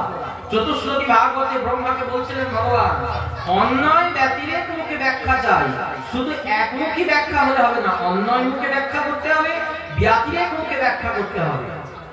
তাই গৌর এসেছেন হরিনাম দিতে, এটি যেমন সত্য, গৌর হরিনাম দিতে আসেননি এটিও তেমন সত্য। এই প্রথম বিপরীত কথা আলোচনা হচ্ছে। সকলে বলছে না এটা তো মানতে পারলাম না মহারাজ। কেন? বলে না মহাপ্রভু তো হরিনাম দিতে এসেছেন, তিনি যুগাবতার, যুগ ধর্ম প্রবর্তন করতে এসেছেন। আচ্ছা ঠিক আছে। বাবাজি মহারাজ তেল মারতে মারতে চলে গেছেন, অন্য ঘরে গেছেন। সেই সময় পোস্তা রাজবাড়ি, কলকাতার পোস্তা রাজবাড়ির সামনে দিয়ে একটা লঙ্কা গুঁড়ো বোঝাই করা লরি ছুটে গেছে। যে ছুটে গেছে অমনি ওই ঘরের যত লোকজন ছিল সব হাসি কাশিতে একদম চোখ না মুখ লাল হয়ে অস্থির অবস্থা। বাবাজি মহারাজ তখন তেলটা মারতে মারতে আবার এসেছে। কি গো এত হাঁটছো কাশছো কেন? বললেন আরে বললেন না এই লঙ্কা ঝাঁঝে হেঁচে ফেসে আমাদের অবস্থা। বলে ও যে উত্তর দিয়ে চলে গেল। বাবাজি মহারাজের হেয়ালি কথা, সিদ্ধ মহাত্মা তো, তার হেয়ালি কথা। বলে ওগো উত্তর দিয়ে যে চলে গেল। বলে কি উত্তর দিল? বলে লঙ্কার গাড়িটার কি উদ্দেশ্য ছিল? তোমাদেরকে হাঁচানো কাশানো? তার তো উদ্দেশ্য একটা গোডাউন থেকে লঙ্কার গুঁড়ো নিয়ে গিয়ে আরেকটা গোডাউনে বোঝাই করা। তোমাদেরকে হাঁচানো কাশানোটা তো উদ্দেশ্য ছিল, কিন্তু ও যাওয়ার জন্য আনুষঙ্গে হয়ে গেল। তাই গৌর এসেছেন রাধার মাধুরী, প্রেম মাধুরী আস্বাদন করবার জন্য, কিন্তু আনুষঙ্গে হরিনাম প্রেম বিতরণ, জীব উদ্ধার কাজ আনুষঙ্গে হয়ে যাচ্ছে। আনুষঙ্গে জীব উদ্ধার হয়ে যাচ্ছে, কিন্তু মূল উদ্দেশ্য গৌরে রাধা প্রেম আস্বাদন। তাই তো গম্ভীরা ভিতরে প্রাণ গোড়ায় কাঁদিয়া রজনী পোহায়, বধূ কই এলো না এলো না। স্বরূপ রাম রায়ের করে ধরি বলে, ও ললিতে ও বিশাখে, শুনো শুনো প্রাণ সখী, কাল আসবে আমার পরাণ বধূ, চলো কুঞ্জ সাজাই গিয়া। আসবে আমার প্রাণ বধূয়া, চলো চলো কুঞ্জ সাজাবো, কাল পরাণ বধূ পাবো, আজ কুঞ্জ সাজাবো। এই যে মহাপ্রভুর অন্তরের ভাব, রাধা প্রেমে ভাবিত একদম রসরাজ মহাভাব স্বরূপ, এইটি মূল উদ্দেশ্য। কিন্তু এর সাথে হরিনাম দেওয়াটা আনুষঙ্গিক হয়ে যাচ্ছে। তাই সেই বৃন্দাবনের রাধা কৃষ্ণ মিলিত গোপু শচী গর্ভ সিন্ধু আলো করে নদিয়ার নবদ্বীপে যখন প্রকট হলেন, নদিয়া লীলা 24 বৎসর শেষ করে বিশ্রাম দিয়ে তিনি সন্ন্যাস গ্রহণ করে চললেন নীলাচল ধাম। কাশী মিশ্রালয়ে করে বসতি, কাশী মিশ্রালয়, কাশী মিশ্রের বাগান বাড়ি। তোমার পুরী গেছেন সবাই? মহাপ্রভু যেখানে থাকতেন দেখে এসেছেন জায়গাটা, গম্ভীরা বলে যে জায়গাটাকে। গম্ভীরার ওই 4 ফুট বাই 4 ফুটের ঘরের মধ্যে মহাপ্রভু থাকতেন। 7.5 ফুট লম্বা মহাপ্রভু, কতটা কষ্টের মধ্যে থাকতেন ওই কুটিরের ভেতরে। আর কি করতেন? নিরন্তর চণ্ডীদাস বিদ্যাপতি রায়ের নাটক গীতি, কর্ণামৃত শ্রীগীত গোবিন্দ মহাপ্রভু রাত্রি দিনে স্বরূপ রামানন্দ শনি গায় শুনে পরম আনন্দ। রামানন্দ, বিদ্যাপতি, জয়দেব,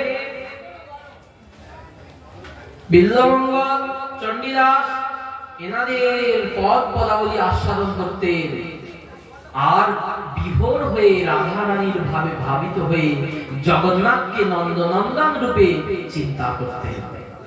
নিত্যদিন ছুটে যেতেন জগন্নাথকে দর্শন করতে। মঙ্গল আরতির সময় ভোরবেলা ওই জগন্নাথকে দেখে বলতেন, বধূ তুমি দ্বারকাপুরে রাজ সিংহাসনে বসে আছো। তাই আমাদের বাবাজি মহারাজ বলেছেন একটা কথা, ওগো বৃন্দাবন আমাদের জন্য বৃন্দাবন না, আমাদের জন্য বৃন্দাবন হচ্ছে নীলাচল। এই নীলাচল ব্রজের পথে কুঞ্জ সজ্জা মনোরথে, যায় নীলাচল ব্রজের পথে। বলেন প্রকৃত ব্রজের মিলনটা তো ওই নীলাচল ভূমিতে হয়েছিল। মহাপ্রভু রাধা ভাবে ভাবিত, রাধিকা ভাবিত মতি গৌর। রথে চড়ে জগন্নাথ নন্দনন্দন কৃষ্ণ আসছেন। এ যেন কুরুক্ষেত্রে কৃষ্ণের সাথে রাধারানীর যে মিলন হয়েছিল সেই মিলন। কুরুক্ষেত্র রণাঙ্গনে কৃষ্ণ আর রাধারানীর যে মিলন, শ্রীমতী আর শ্রীমানের যে মিলন হয়েছিল, দর্শন হয়েছিল, সেই মিলন হচ্ছে রথযাত্রায় নীলাচলে মহাপ্রভুর সাথে জগন্নাথের মিলন। আর সেই জগন্নাথকে দর্শন করে মহাপ্রভু নৃত্য করছেন, উদণ্ড নৃত্য করছেন, আর জগন্নাথ সেই মহাপ্রভুর নৃত্য দর্শন করছেন।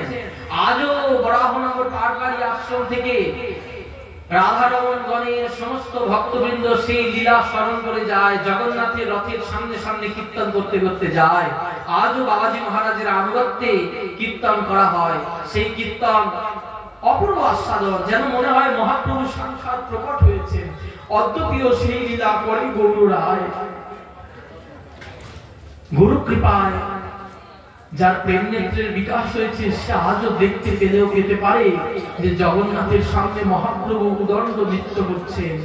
আর কি বলছেন, সেই সে পরাণ নাথ পাইল, যার লাগি মদন দহনে দহি গেল। সেই তুমি সেই আমি এনম সঙ্গম, তথাপি আমার মন হরে বৃন্দাবন। এই হলো মহাপ্রভুর ভাব, এই হলো মহাপ্রভুর দেওয়া ভজন। এই ভজনের গুণতা, এই ভজনের দৃঢ়তা যতক্ষণ না লাভ হবে, ততক্ষণ তো নয়ন মুদ্রে হৃদয়ে গোবিন্দ দর্শন হবে না। তত্ত্ব তথ্য না জানলে কখনোই হৃদয়ে গোবিন্দ দর্শন হয় না। হৃদয়ে ইষ্ট দর্শন করতে গেলে লীলা তত্ত্ব বস্তু জানতে হবে।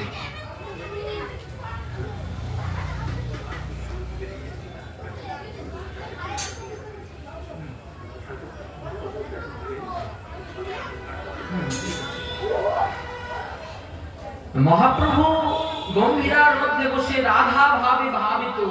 তার সামনে দুই পাশে দুইজন আছেন, ললিতা আর বিশাখা সখী। কে? স্বরূপ দামোদর আর রামানন্দ রায়, দুইজনকে নিয়ে মহাপ্রভুর লীলা। তাই গৌর এই জন্য সন্ন্যাসী হয়েছেন, যাতে রাধা প্রেমটা পরিপূর্ণরূপে আস্বাদন করতে পারেন। গৌর আমাদেরকে হরিনাম দেওয়ার জন্য সন্ন্যাসী হননি, এটাই সিদ্ধান্ত, এটাই তত্ত্ব। চৈতন্য চরিতামৃতের প্রথম পরিচ্ছেদে আদি লীলাতে বলছেন, যুগ ধর্ম প্রবর্তন হয় অংশ হইতে। অংশাবতার, কলা অবতার, এগুলো দ্বারা যুগ ধর্ম প্রবর্তন হয়।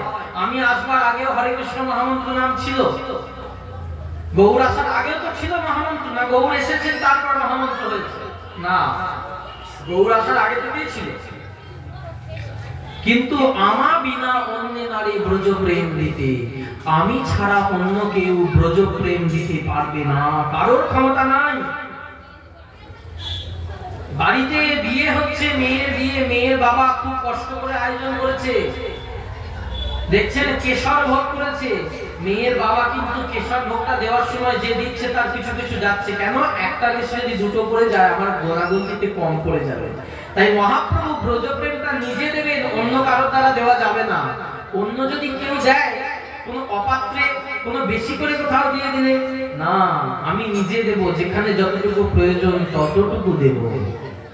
তাই আমাবি না অন্য নারী ব্রজ প্রেম দিতে। তাই সাক্ষাৎ মহাপ্রভুর চরণারবিন্দে যদি আমরা বিকাতে পারি, তবেই আমরা ব্রজ প্রেম লাভ করব। ওই কৃষ্ণ কৃষ্ণ বলে ভেসে নয়ন জলে ভাসলেও কোনো লাভ হবে না। বললেন কৃষ্ণ বললেন, আমি যাহা দিতে পারি না, গৌর অবতারে সেই অপূর্ণ ইচ্ছা পূর্ণ হয়েছে। গৌর সেই মহাদানী, মহাবদান্য অবতার।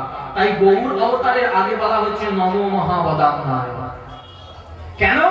তিনি মহাবদান্য, তিনি যা দিতে পারেন অন্য কোনো অবতার তা দিতে পারে না। এটি গৌর অবতারের সার্থকতা, এটি গৌর অবতারের বৈশিষ্ট্য। তাই গৌরকে ভজতে হবে। তাই বলো বলো ভাই গৌর বলো, আর কিছু লাগে না ভালো। বলো বলো ভাই গৌর বলো, শয়নে গৌর, স্বপনে গৌর, গৌর নয়ন তারা, আমার জীবনে গৌর, মরণে গৌর, গৌর বলারও হারা। আমি গৌর বইয়ার আন জানি না, গৌর বইয়ার আন দেখি না।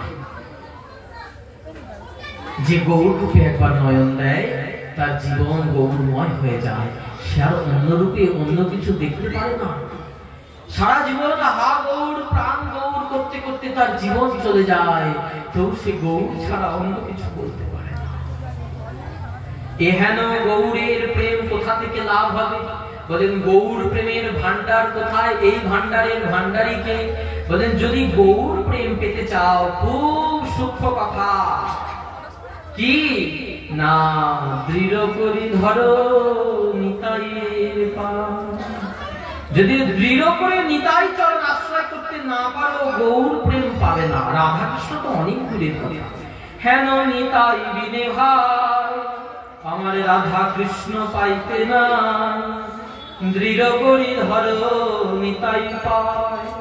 নিতাই চরণ যদি দৃঢ় করে না ধরতে পেরেছো, তাহলে গৌর পাবে না। গৌর না পেলে ব্রজলীলা পৌঁছাবে কি? ব্রজলীলায় তো আর কিছু বাকি নেই। ব্রজলীলা তো এখন ঝুনো হয়ে গেছে। এখন তো গৌরলীলাতে ব্রজলীলার আস্বাদন হচ্ছে। কারণ ব্রজলীলায় যা অপূর্ণ ছিল, গৌরলীলায় সেটা পূর্ণ হয়ে গেছে। ব্রজলীলায় দাদা বলরাম রাসমঞ্চের বাইরে দাঁড়িয়ে আছে, বলরাম ভাইয়া। দেবী লক্ষ্মী বেলবনে তপস্যা করছেন, রাসমঞ্চে গোপী হয়ে ঢুকবেন। গোপেশ্বর তপস্যা করছেন নিজুবনের বাইরে।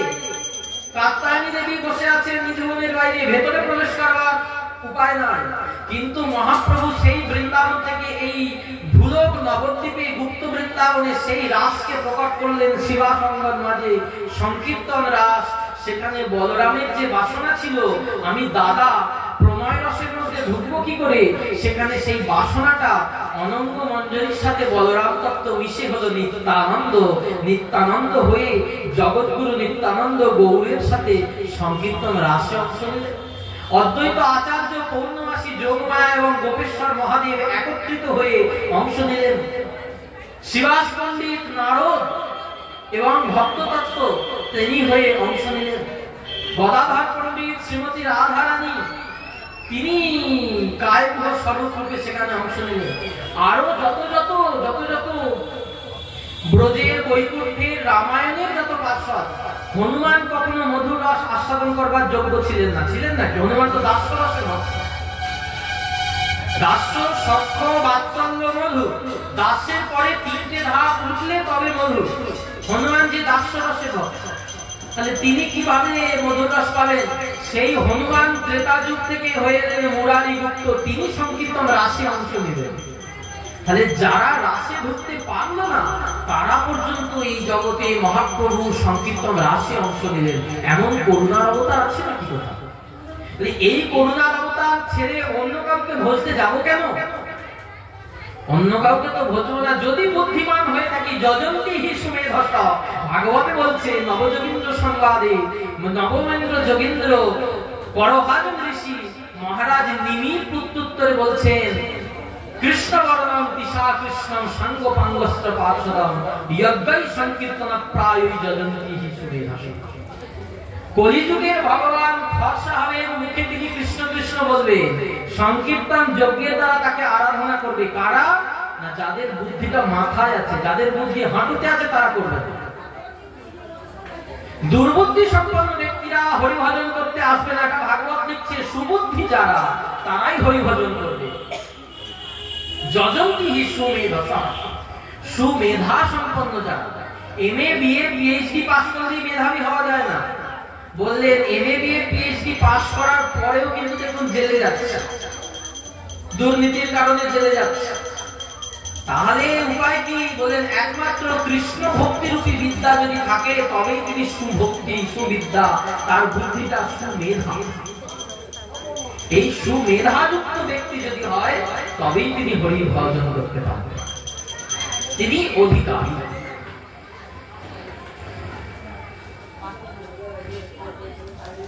তাই নিতাই চরণে, নিতাইয়ের কাছে এই গৌর প্রেমের ভান্ডার দেওয়া আছে। নিতাই চরণ আশ্রয় না করলে তো গৌর কৃপা পাওয়া যাবে না। যায়নি, লীলা আছে, দণ্ড মহোৎসবের লীলা আছে, পাওয়া যায়নি।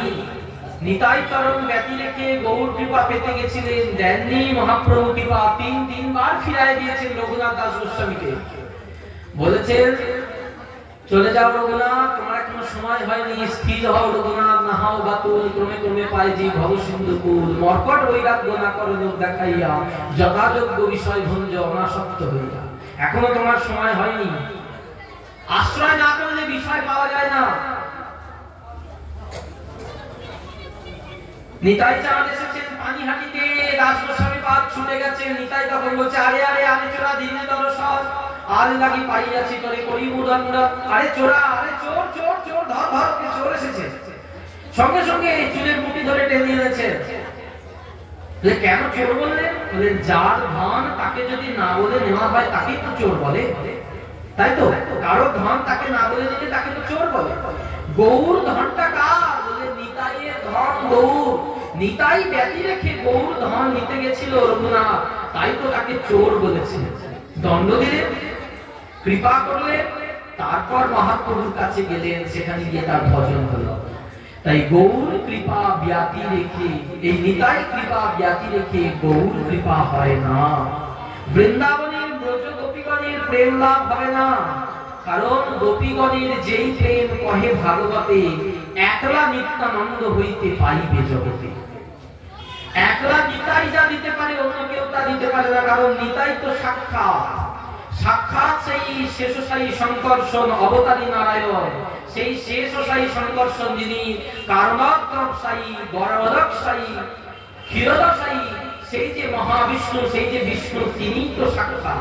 যার থেকে সমস্ত অবতার সৃষ্টি, তিনিই তো সাক্ষাৎ নিতাই, নিতাই তত্ত্ব। তাই নিতাই যতক্ষণ না ভজন হচ্ছে, নিতাই চরণে দেহ মন প্রাণ যতক্ষণ না বিকিয়ে যাচ্ছে, ততক্ষণ পর্যন্ত ভজনের রাজ্যে আমাদের প্রবেশ হবে না। ঘরের ভিতটা ভালো করে না দিলে ভজনের বিল্ডিংটা দাঁড়াবে না। তাই নিতাই চরণ আশ্রয় করো, দৃঢ় করে ধরো নিতাইয়ের পায়। সে সম্বন্ধ নাহি যার, বৃথা জন্ম গেল তার, সেই পশু বড় দুরাচার। নিতাই না বলিল মুখে, মজিল সংসার সুখে, বিদ্যা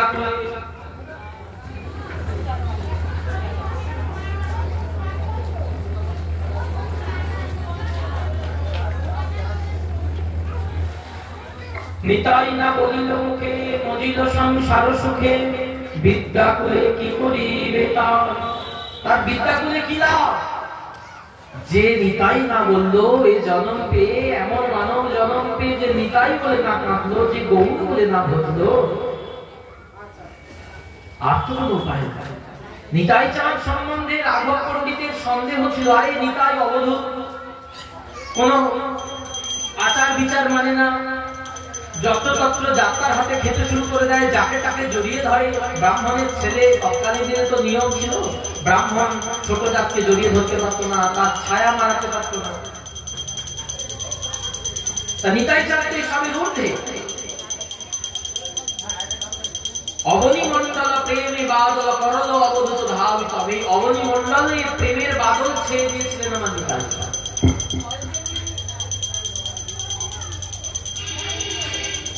তাই গৌর সুন্দর নিতাইকে বোঝাতে গিয়ে রাঘব পণ্ডিতকে বলছেন, রাঘব তোমায় আমি নিজ বক্তব্য করি, আমার গুপ্ত কথাটা তোমাকে বলছি, তুমি শ্রবণ করো।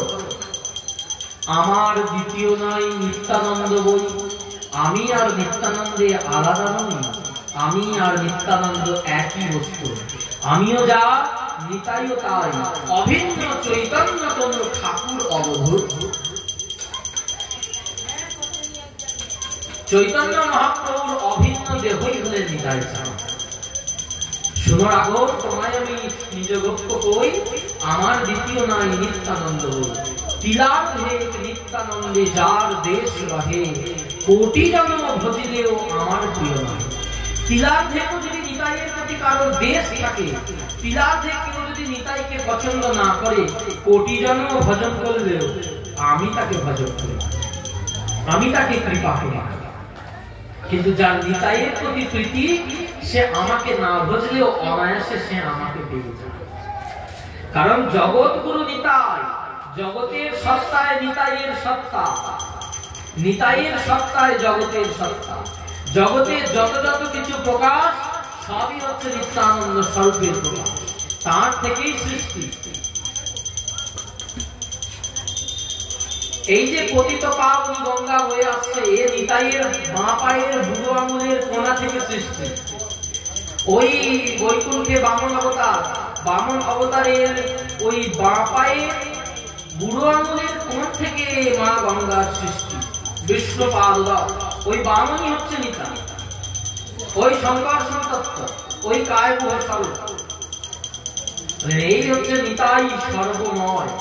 তাই নিতাই নাগর রসের সাগর, সকল রসের গুরু, যে যাহা চায় তারে তাই দেয়, বাঞ্ছা কল্পতরু।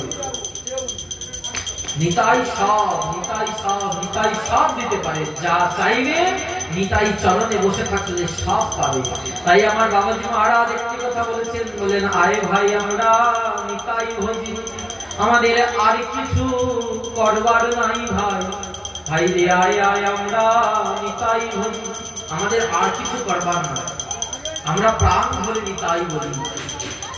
নিতাই বললে যদি গৌর পেলেও পেতে পারি, গৌর বললে গৌর নাও পেতে পারি, নিতাই বললে গৌর পাবোই পাবো। আমার প্রভু নিত্যানন্দ, আমার প্রভু নিত্যানন্দ। যে একবার বলে মই নিত্যানন্দ দাস, অবশ্য দেখিবে আমার স্বরূপ প্রকাশ। মহাপ্রভু বলছেন, যে আমার নিতাইয়ের দাস হয়, সে আমার স্বরূপ দেখতে পায়।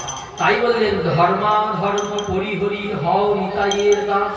ধর্মা ধর্ম পরিহরি কে কি বললো দেখবার দরকার নাই। যার মনে লেগেছে যারে তারে ভজব তারা, মোর মনে লেগেছে ভাই শচীর দুলাল গোড়া, মোর মনে লেগেছে ভাই নিতাই আর গোড়া। যার যাকে ভালো লেগেছে সে তাকে ভজুক, আমার মনে লেগেছে নিতাই আর গোড়া। এমন করুণার অবতার ছেড়ে কাকে ভজতে যাবে? সিগনালে দাঁড়িয়ে দেখবেন অনেক লোক ভিক্ষা করে। এই মতো অবস্থায় রাস্তা দিয়ে একটা বড় গাড়ি যাচ্ছিল, সিগনালে দাঁড়িয়েছে, একটি লোক ভিক্ষা করছে, কাঁচে ঠুকছে, বাবু একটু কাঁচটা খুলুন, কিছু ভিক্ষা দেবেন। তা বাবু কাঁচ খুলেছে, খুলে বলছে তুমি কেন ভিক্ষা করছো? বলছে বাবু আমার মেয়ের বিয়ে লেগেছে, বিয়ের জন্য আমাকে ভিক্ষা করতে হচ্ছে, উকিলের সাথে বিয়ে হচ্ছে, তা ছেলের বাবা বলেছে আমার কিচ্ছু লাগবে না, আমার 100 জন বরযাত্রী যাবে, ওদেরকে খাইয়ে দেবেন, আর কিছু করতে হবে। তা আমার তো দিনহীন অবস্থা, আমি খাওয়াতেও তো পারবো না, তাই ভিক্ষা করছি, যতটুকু হয় আমি যদি খাইয়া খাওয়ানোর পয়সাটাও জোগাড় করতে পারি। তখন লোককে একটি কার্ড দিয়েছি, বলেন এই কার্ডের ঠিকানা এসে তোমার মেয়ের বিয়ের ব্যবস্থা করে দেওয়া হবে। তা কার্ডটা নিয়ে ঠিকানা ধরে গেছে, অফিসে গিয়ে বলছে রামবাবু আছেন? বলছেন হ্যাঁ রামবাবু আছেন। কোথায়? বললেন বাড়িতে, তিনি আজকে অফিসে আসেন। বললেন কেন? না তার শরীর খারাপ, অফিসে আসেন। বললেন তাহলে তার বাড়ি ঠিকানাটা কোথায় পাবো? তার কেয়ারটেকার ছিল, তিনি বাড়ির ঠিকানাটা লিখে দিয়েছেন। মন দিয়ে শুনেন, বাড়ির ঠিকানাটা কেয়ারটেকার লিখে দিয়েছেন, ওই ঠিকানা ধরে সেই রামবাবুর যে এলাকা, যে বাড়ি, সেই গ্রামে পৌঁছেছে। সেই গ্রামে সবাই ধনী, সবাই বড়, সবাই কোটিপতি, সবার 3 তলা করে বাড়ি, সবাই ব্যবসাদার, বিরাট বড়।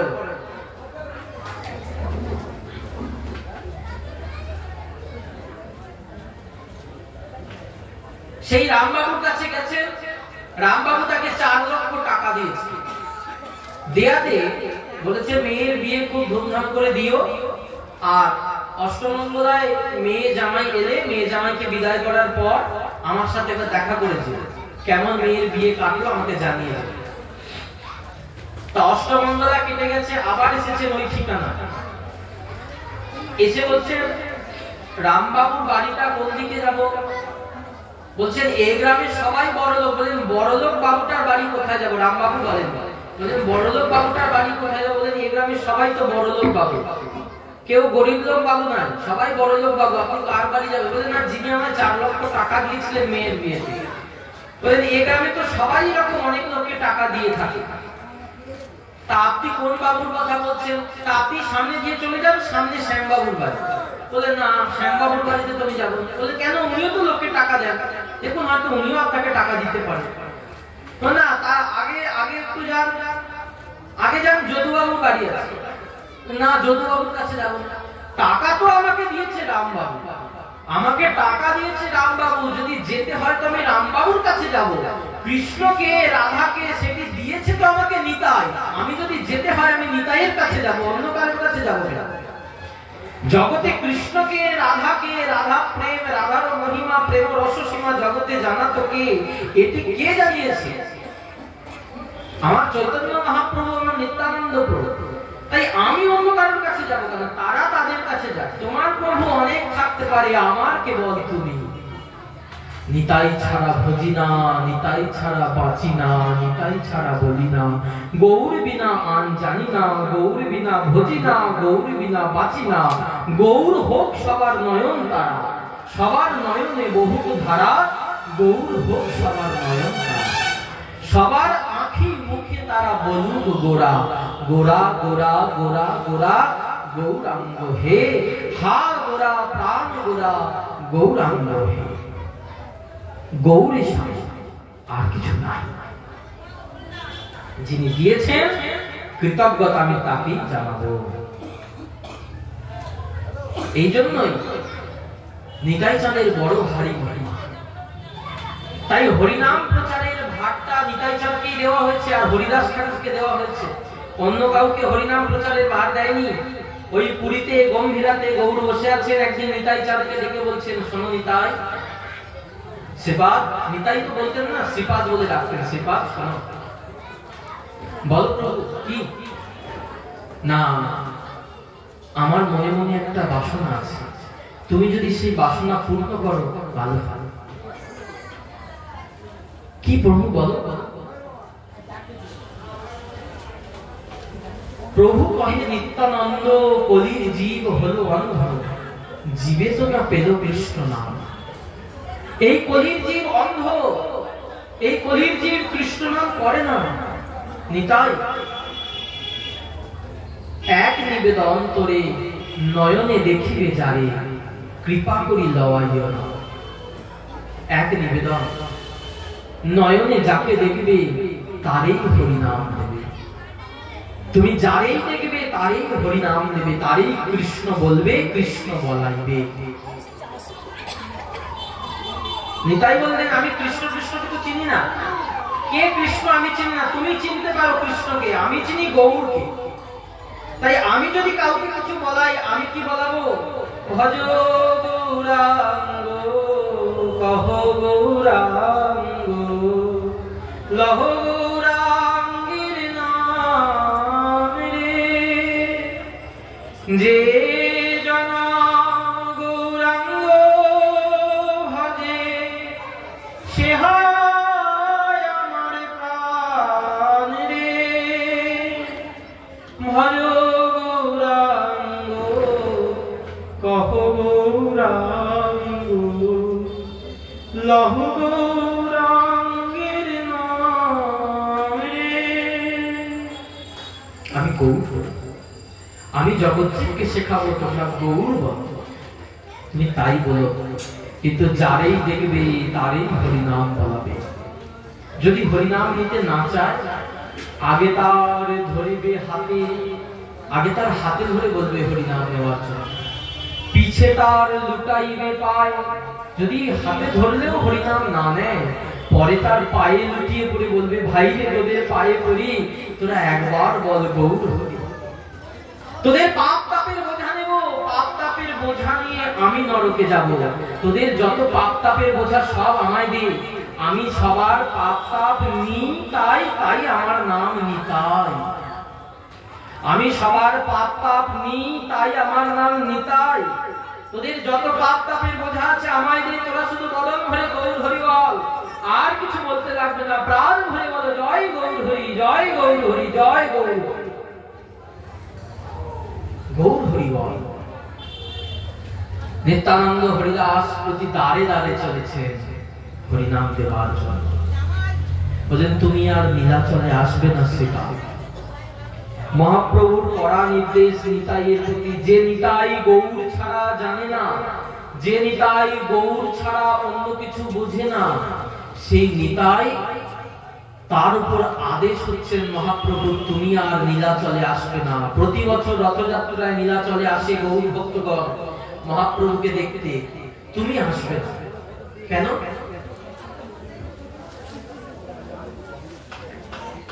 কেন আমি কেন আসবো না?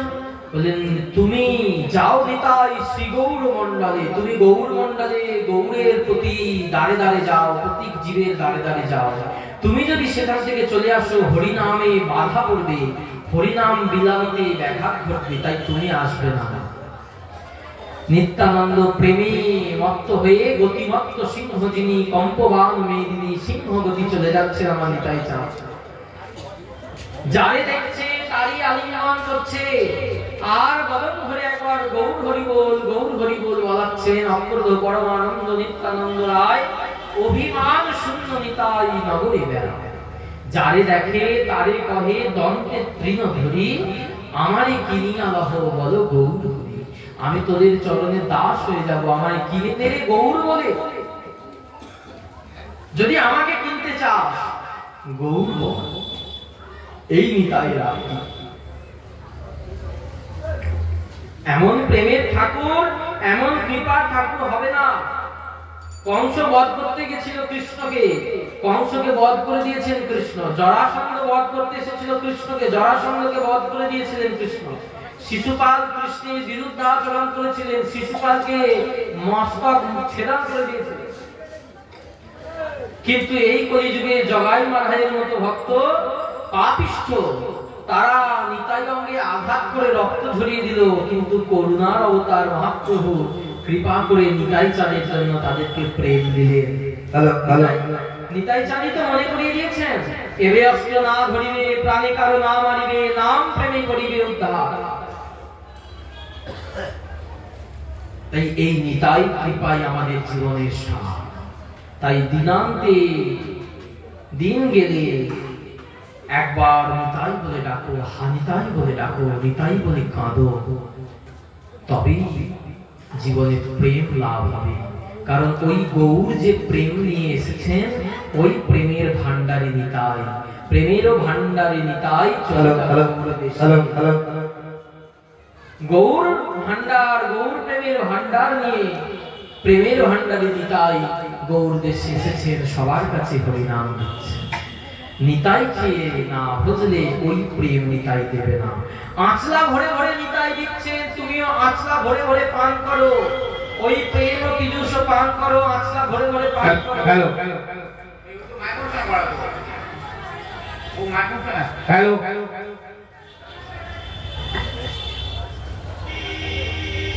সেই প্রেম ও পীযুষ পান করবার জন্য জগৎজীবকে ফুকারি ফুকারি ডাকছেন, আর আমরা প্রতাপদগ্ধ জীব নিতাই নিতাই নিতাই বলতে বলতে গৌর প্রেম হৃদয়ে ধরে আমরা গৌর চরণে একাকৃত সেবা লাভ করব, সেই পরম প্রেমময় সেবা লাভ। তাই বৃন্দাবন দাস ঠাকুর বললেন, নিতাইও বলিয়া দুবাহু তুলিয়া চলিব বরজ ঘুরে, দাস বৃন্দাবন করে নিবেদন নিতাই নাচের মোরে। আমি নিতাই বলতে বলতে ব্রজে যাব, নিতাই বলিয়া দুবাহু তুলিয়া চলিব বরজ ঘুরে। নিতাই বলতে বলতে আমরা ব্রজে যাব, নিতাই বিনা ব্রজ লাভ আমাদের হবে না। তাই প্রাণ ভরে নিতাই বলো, প্রাণ ভরে নিতাই বলো, আর কিছু লাগে না। এই নিতাই সার, এই নিতাই সার, নিতাই হোক সবার নয়ন টানা। তাই জন্য আমাদের গৌড়ীয় বৈষ্ণব আচার্য চরণবর্জ্য শ্রীপাদ রাধারমণ চরণ দাস বাবাজি মহারাজ, নবদ্বীপ প্রসিদ্ধ সিদ্ধ মহাপুরুষ শ্রী শ্রী দাদামশাই শ্রী শ্রী রাধারমণ তিনি এই সাধ্য সাধনের গাঁথা নাম আমাদের দিয়ে গেলেন কৃপা করে। কি গাঁথা নাম কৃপা করে দিলেন? বললেন গৌর এসে কৃষ্ণ বলতে শেখালো। গৌর নিতাইকে দায়িত্ব দিল কৃষ্ণ বলানোর জন্য। নিতাই বলল তুমি জীবকে ঠকাচ্ছ কৃষ্ণ বলিয়ে, কারণ কৃষ্ণ তো দ্বাপর যুগের অবতার, কলিযুগে তো তুমি সাক্ষাৎ পূর্ণতম ভগবান, তাই আমি জীবকে শেখাবো গৌর বলাতে। তাই জীবকে শেখালেন গৌর বলানো, নিতাই গৌর বলা শেখালেন। কবিরাজ গোস্বামী চৈতন্য চরিতামৃতের আদি লীলার ৭ম পরিচ্ছেদে বললেন নিতাই গৌর দুজনেই জীবকে ঠকিয়েছে। বলেন কেন? বললেন নিতাই বলছেন গৌর বলাতে, গৌর বলেছেন কৃষ্ণ বলতে। কিন্তু জীব কি করবে? কবিরাজ গোস্বামী বললেন নিতাই গৌরাঙ্গ ভজ ভাই কুতর্ক ছাড়িয়া, নিতাই গৌর ভজ ভাই কুতর্ক ছাড়িয়া, কুতর্ক ছেড়ে দিয়ে নিতাই গৌর ভজ, আর অন্য কিছু ভজ না। কে কি বললো কারোর সঙ্গে কোনো কুতর্কে যেও না, নিতাই গৌর ভজ।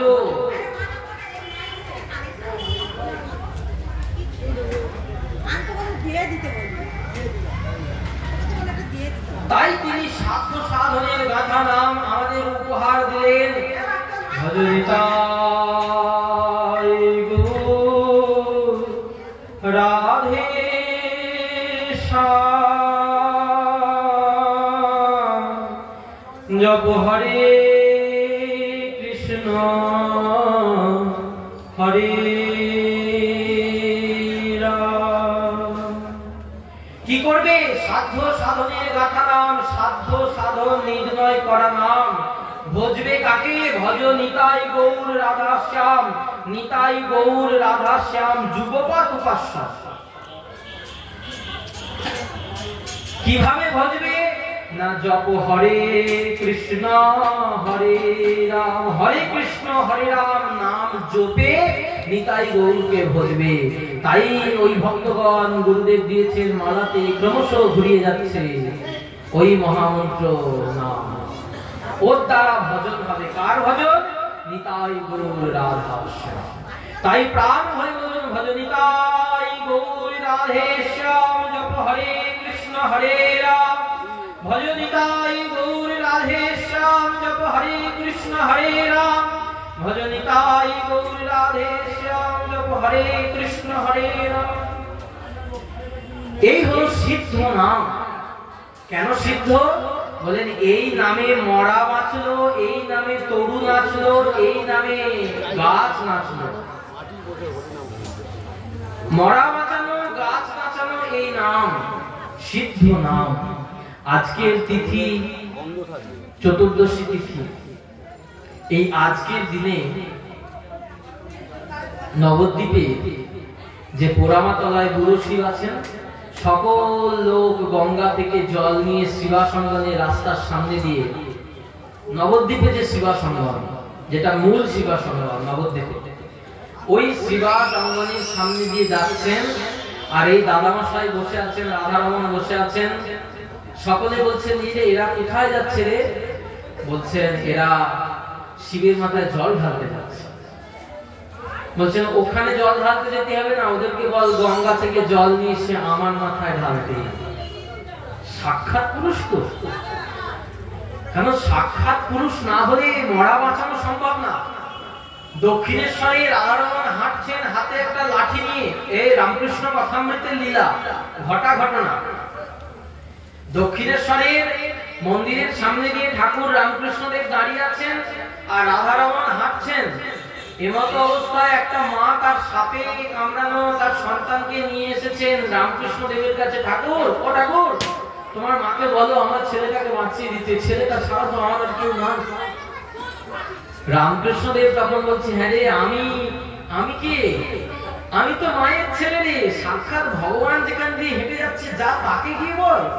ভগবান বলে ওই যে দেখছিস ছড়ি নিয়ে রাস্তায় আর লাঠি নিয়ে হেঁটে যাচ্ছে, উনি হচ্ছেন পুরীর বড় বাবাজি মহারাজ। সমস্ত বাবাজির বড় বাবাজি মহারাজ, যাকে বলা হয় বড় বাবাজি। পুরীতে গিয়ে একবার বললেই হবে বড় বাবা, সবাই এক ডাকে চেনেন রাধারমণ। বলেন বড় বাবাজি, ওনাকে গিয়ে বল, উনি পারলেন তোর ছেলেকে বাঁচিয়ে দিতে। বড় বাবাজির চরণে নিয়ে গিয়ে ফেলেছেন, বাবা আমার ছেলেটিকে বাঁচিয়ে দেন। বড় বাবা বলছেন, দেখো বাবা, আমি তো কিছু জানি না, নাম অনেক কিছু করতে পারে। বড় বাবা হাততালি দিয়ে উদণ্ড নৃত্য করছেন, ছেলেকে বের করে ভজনিতাই গৌর রাধে শ্যাম জপ হরে কৃষ্ণ হরে রাম, ভজনিতাই গৌর রাধে শ্যাম জপ হরে কৃষ্ণ হরে রাম। এই মতে 1 ঘন্টা উদণ্ড নাম করবার পর ছেলেটার গালে চাপড়ে বলছে, এই ওর তোর মা কখন থেকে ডাকছে। আর যেই পরশ পেয়েছে অমনি ছেলেটা নয়ন মেলে তাকিয়ে মা বলে মায়ের মুখে জড়িয়ে ধরেছে। ঠাকুর মায়ের মন্দিরের ওপর থেকে বলছে, দেখলি দেখলি, আমি বলেছিলাম না সাক্ষাৎ ভগবান, ভগবান তোর ছেলেকে বাঁচিয়ে দিতে পারবে। ওরে ঈশ্বরকে ছেড়ে আমার কাছে আসছিস কেন রে? এই হলো বড় বাবাজি মহারাজ। মরা বাঁচানো এই ভজনিতাই গৌর রাধে শ্যাম জপ হরে কৃষ্ণ হরে রাম এই নাম। আজও আছে কৃষ্ণনগরে দিকনগর বলে একটি জায়গা আছে। এই কিছুদিন পরে, এই সামনের সপ্তাহ, দিকনগরে কল্পবৃক্ষ বটবৃক্ষ এখনো আছে। ভজনিতাই গৌর রাধেশ্যাম নামে তালে তালে সেই বটবৃক্ষ নেচেছিল। সেই বৃক্ষের মূলে আজও অধিবাস করে অষ্টম প্রহর ব্যাপী এই নিতাই গৌর নামে নামযজ্ঞ হয়। নবদ্বীপ সমাজবাড়ি আশ্রম থেকে সেই নামযজ্ঞ আজও করা হয়। এই হলো মরা বাঁচানো, গাছ নাচানো। এই নামে মরা বাঁচে, তরু নাচে। পাষাণ গলিয়া যায়। ওই শিউরি গ্রামের মধ্যে, শিউরি শহর বীরভূম জেলার সদর শহর শিউরি, ওখানে বড় বাবাজি মহারাজ গেছেন, একটি ঘরের মধ্যে নৃত্য করছেন। সেইখানেতে ঘর ঘেমে গেছে ওই ভজনিতাই গৌর রাধেশ্যাম নামে প্রভাব। ঘর ঘেমে ঘরের গা দিয়ে টপ টপ করে জল পড়ছে। কৃষ্ণনগরীর একটা বাড়িতে পায়ের চিহ্ন আছে। সেই পায়ের চিহ্ন কটকের বাঙালি শাহী মঠে এখনো রাখা আছে। রাধারমণের চরণের চিহ্ন, মহাপ্রভুর চরণের চিহ্নের অনুরূপ দেখতে। সাক্ষাৎ অবতার পুরুষ, তার দেওয়া এই সিদ্ধ নাম। শুধু বললেন তোমরা নাম করো, নাম করো, আর কিছু করতে হবে না। এই নাম করলেই সব হয়ে যাবে। যা হবার নয় সেটিও হয়ে যাবে। নাম করে যাও। যা কৃষ্ণ নিজে পারে না, যা গৌর নিজে পারে না, যা নিতাই নিজে পারে না, তার নাম করতে পারে। নামের এত বড় ক্ষমতা। প্রভুপাদ প্রাণগোপাল গোস্বামী বাংলাদেশে পাঠ করতে যাচ্ছেন রাজশাহীতে। তা বাংলাদেশ যাচ্ছেন, এখান থেকে বনগাঁ হয়ে বাংলাদেশ ঢুকছেন। নৌকা পার হতে হবে, রাত হয়ে গেছে। ঘাটের মাঝিকে পাঠানো হয়েছিল নৌকা নিয়ে প্রাণগোপাল গোস্বামীকে নিয়ে যাওয়ার জন্য, কিন্তু মাঝি চলে গেছে, ফিরে এসে দেরি হয়েছে। তো এখন যে মাঝি নৌকায় লাস্ট খেয়া দিচ্ছিল, সেই মাঝিকে প্রভুপাদ বলছে, বাবা আমাকে একটু পার করে দাও না, আমি ওপারে যাবো। বলছে লাস্ট খেয়া হয়ে গেছে, আমি তো এবার বাড়ি যাবো, সব গুটিয়ে ফেলেছি, আপকে পার করা যাবে না। বলছে তোমাকে আমি 10 পয়সা বেশি দেবো, তুমি পার করে দিও আমাকে। বলে পয়সা বেশি দিলেও পার করা যাবে না, রাত হয়ে গেছে, ওপার থেকে আমাকে একা ফিরতে হবে, আর সম্ভব না। তখন প্রাণগোপাল গোস্বামী আর কিছু উপায় না পেয়ে বললে, আমি কে জানো? বলছে কে? বলছে আমি প্রভুপাদ প্রাণগোপাল গোস্বামী, নিত্যানন্দ বংশ সন্তান। জমিদার বাড়িতে আমার পাঠ আছে কালকে, তুমি আমাকে যদি আজকে পার করে না দাও, জমিদার তোমাকে লেজে দিয়ে ধরে নিয়ে যাবে। যেই বলেছে প্রভুপাদ প্রাণগোপাল গোস্বামী নিত্যানন্দ বংশ সন্তান, অমনি করজোড়ে পায়ে পড়েছে, প্রভু আমার ভুল হয়ে গেছে। তাহলে নিজের দেহটা যেটা পারলো না, ওই প্রাণগোপাল গোস্বামী নামটা কিন্তু করে দেখা যায়। যেই বললো আমি প্রাণগোপাল গোস্বামী, অমনি মাঝি খেয়া দিতে রাজি হয়ে গেল। এতক্ষণ প্রাণগোপাল গোস্বামী নিজের স্বদেহে দাঁড়িয়েছিলেন, দেহ পারলো না, নাম পারলো। তাই জন্য বলছেন স্বরূপে যা হয় না, নামের দ্বারা সেটা হয়। নাম এতটাই শক্তিধর। নামে তরুণ আছে, নামে মরা বাঁচে। মরা বাঁচানোর লীলা আরো আরো কত আছে। ফণি মদন 2 ভাই কৃষ্ণনগরের ধান জমিতে ধান রয়েছিল। হঠাৎ করে বজ্রপাতে ফণির ওপর বজ্রপাত করেছে, 2 ভাইয়ের 1 ভাই মারা গেছে। বড় বাবাজি মহারাজ মাঠে রাস্তা দিয়ে নাম করতে করতে যাচ্ছেন, অমনি তাকে ধরেছেন, আমার ভাই মারা গেছে, আপনি বাঁচিয়ে দেন। আপনি নাকি শুনেছি আপনার কাছে মরা আছে। সেই বড়বাবাজি মহারাজ ভুবন পাবন নাম সংকীর্তন শুরু করলেন, ভজ নিতাই গৌর রাধে শ্যাম জপ হরে কৃষ্ণ হরে রাম। সঙ্গে সঙ্গে ফণি বজ্রপাতে দগ্ধ শরীর সুন্দর হয়ে উঠল। ফণি মদনের প্রাণদাতা জয় শ্রী রাধা।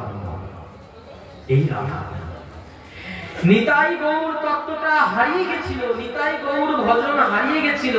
কে নিতাই কে গৌর এটা কেউ জানতো না। আজ থেকে প্রায় 200 বছর আগে রাধারমণ প্রকট হয়ে নদিয়ার নবদ্বীপে তিনি এই নিতাইকে নতুন করে জগৎজীবের কাছে উপহার দিলেন যে তোমরা নিতাই ভজ, গৌর ভজ, আর কিছু উপায় নয়। তিনি যদি আজকে রাধারমণ প্রকট হয়ে না দিতেন, তার বাগা বাগা 3 জন শিষ্যকে 3টি সেবার ভার অর্পণ না করতেন, তাহলে বোধহয় আজকে আমরা এই নবদ্বীপও পেতাম না, এই সুন্দর সুন্দর শ্রীপাঠ গুলো পেতাম না, বৃন্দাবনটাও পেতাম না, পুরীও পেতাম না। আজকে যা কিছু দেখছি সবকিছুর পিছনে রাধা রমণ। অত সহজ কথা না, উড়িয়ে দিলেও হবে না। বৃন্দাবনের রেজিস্ট্রির কাগজটা যদি আজও দেখা হয়, সেই রেজিস্ট্রি করা আছে রামদাস বাবাজির নামে। বৃন্দাবন সমস্ত ভূমিটা রেজিস্ট্রি করা আছে রামদাস বাবাজির নামে। তিনি দিয়ে দিয়েছেন, তাই বৃন্দাবনে আজকে সেবা হচ্ছে। যত যত শ্রীপাঠ গুলোতে সেবা হারিয়ে গেছিল, প্রত্যেকটা শ্রীপাঠে আজকে সেবা ধরে রেখেছেন কে? রামদাস বাবাজি মহারাজ নিজে গিয়ে, নিজ অর্থ দিয়ে, নিজে ভিক্ষা করে। ওই ভগবান গোলা বুধরি শ্রীপাঠ, শ্রীনিবাস আচার্যের শ্রীপাঠ, জাজিগ্রাম শ্রীপাঠ, শ্রীখণ্ড শ্রীপাঠ, কাটোয়া শ্রীপাঠ, পালপাড়া মহেশ পণ্ডিতের শ্রীপাঠ, চাকদাহ, খড়দহ, বরানগর পাটবাড়ি, নবদ্বীপ সমাজবাড়ি,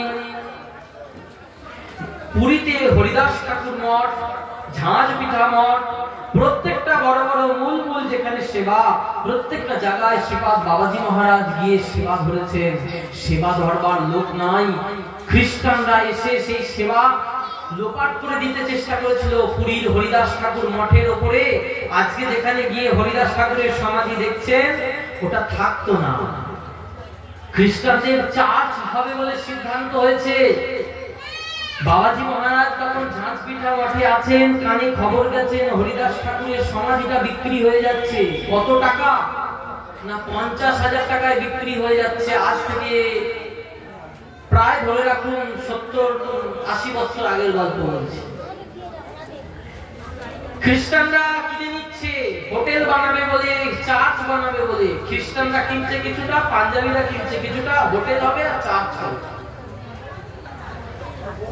বাবাজি মহারাজের শিষ্যা ছিলেন পোস্তা রানীমা, রাজবাড়ির রানীমা। রানীমাকে খবর করলেন, তুমি যখন দীক্ষা নিয়েছো তোমার কাছ থেকে আমি গুরুদক্ষিণা নিইনি, আজকে গুরুদক্ষিণা চাইছি, আমাকে দাও। কি না, পুরীর হরিদাস ঠাকুর মঠটা তুমি আমাকে দাও।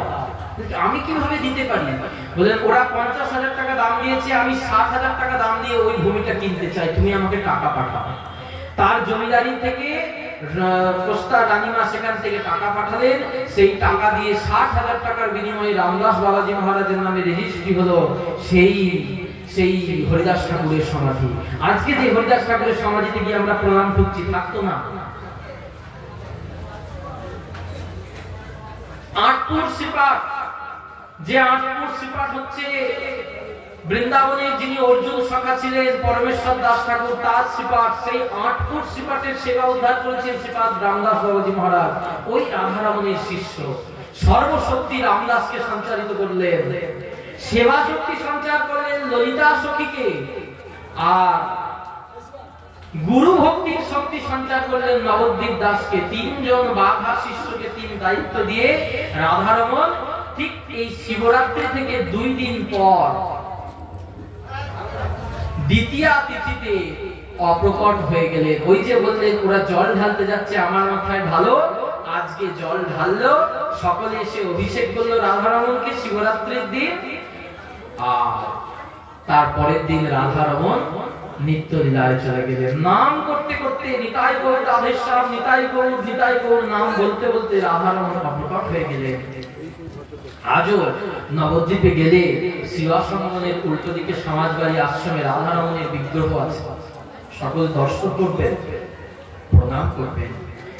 ওই নিত্য রাসস্থলী, ওই শিবা সঙ্গম। সিদ্ধ জগন্নাথ দাস বাবাজি নিজে শ্রীমুখে বলেছেন, এই সেই শিবা সঙ্গম, এইখানেই মহাপ্রভুর সংকীর্তন রাস হয়েছে। তাই আজও সমাজবাড়ির মাধবী তলাতে আজও ভক্তরা উদণ্ড নৃত্য করে।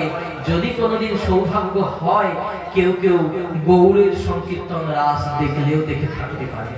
এমনই বড় বাবাজি মহারাজের কৃপা। সেই বড় বাবাজি মহারাজের কৃপার দান, সেই শ্রীপাদ রামদাস বাবাজি মহারাজের কৃপার দান, এই নিতাই গৌর রাধে শ্যাম হরে কৃষ্ণ হরে রাম, এই মহানাম, এই নাম জপতে জপতে, এই নাম বলতে বলতে, জয় রাধা রমন, জয় রাধা রমন, জয় নিতাই, জয় গৌর, এই কথা বলতে বলতে যেন এই জগৎ থেকে চলতে যেতে পারি। রাম রাধা রমন বলতে বলতে যেন জগৎ থেকে যেতে পারি। এই কৃপা করো সব নরনারী। সকলের চরণে দণ্ডবত প্রণতি জ্ঞাপন করে আজকের ভাগবতী কথার এখানে বিশ্রাম রাখবো। এরপরে আরো প্রোগ্রাম আছে, কীর্তন আছেন। আপনারা সকলে ধৈর্য ধরে যেমনই ভাগবতী কথা শ্রবণ করলেন, সকলে শ্রবণ করবে। শুধু শ্রবণ করলে হবে না, শ্রবণ করার সাথে আঁচলে গিট দিয়ে আমার বেঁধে নিয়ে যেতে হবে। নাহলে যেখানে শুনলাম আর উঠবার সময় শাড়ি ছাড়লাম আর সব ছেড়ে ওই খালাতেই রেখে দিয়ে চলে গেলাম, ওটা করলে হবে না। আঁচলে বেঁধে নিয়ে যেতে হবে।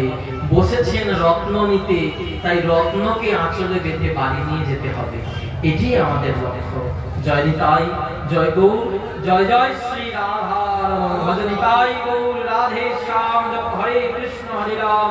ভজ নিতাই গৌর রাধে শ্যাম, জপ হরে কৃষ্ণ হরে রাম। জয় নিতাই, জয় নিতাই, জয় নিতাই।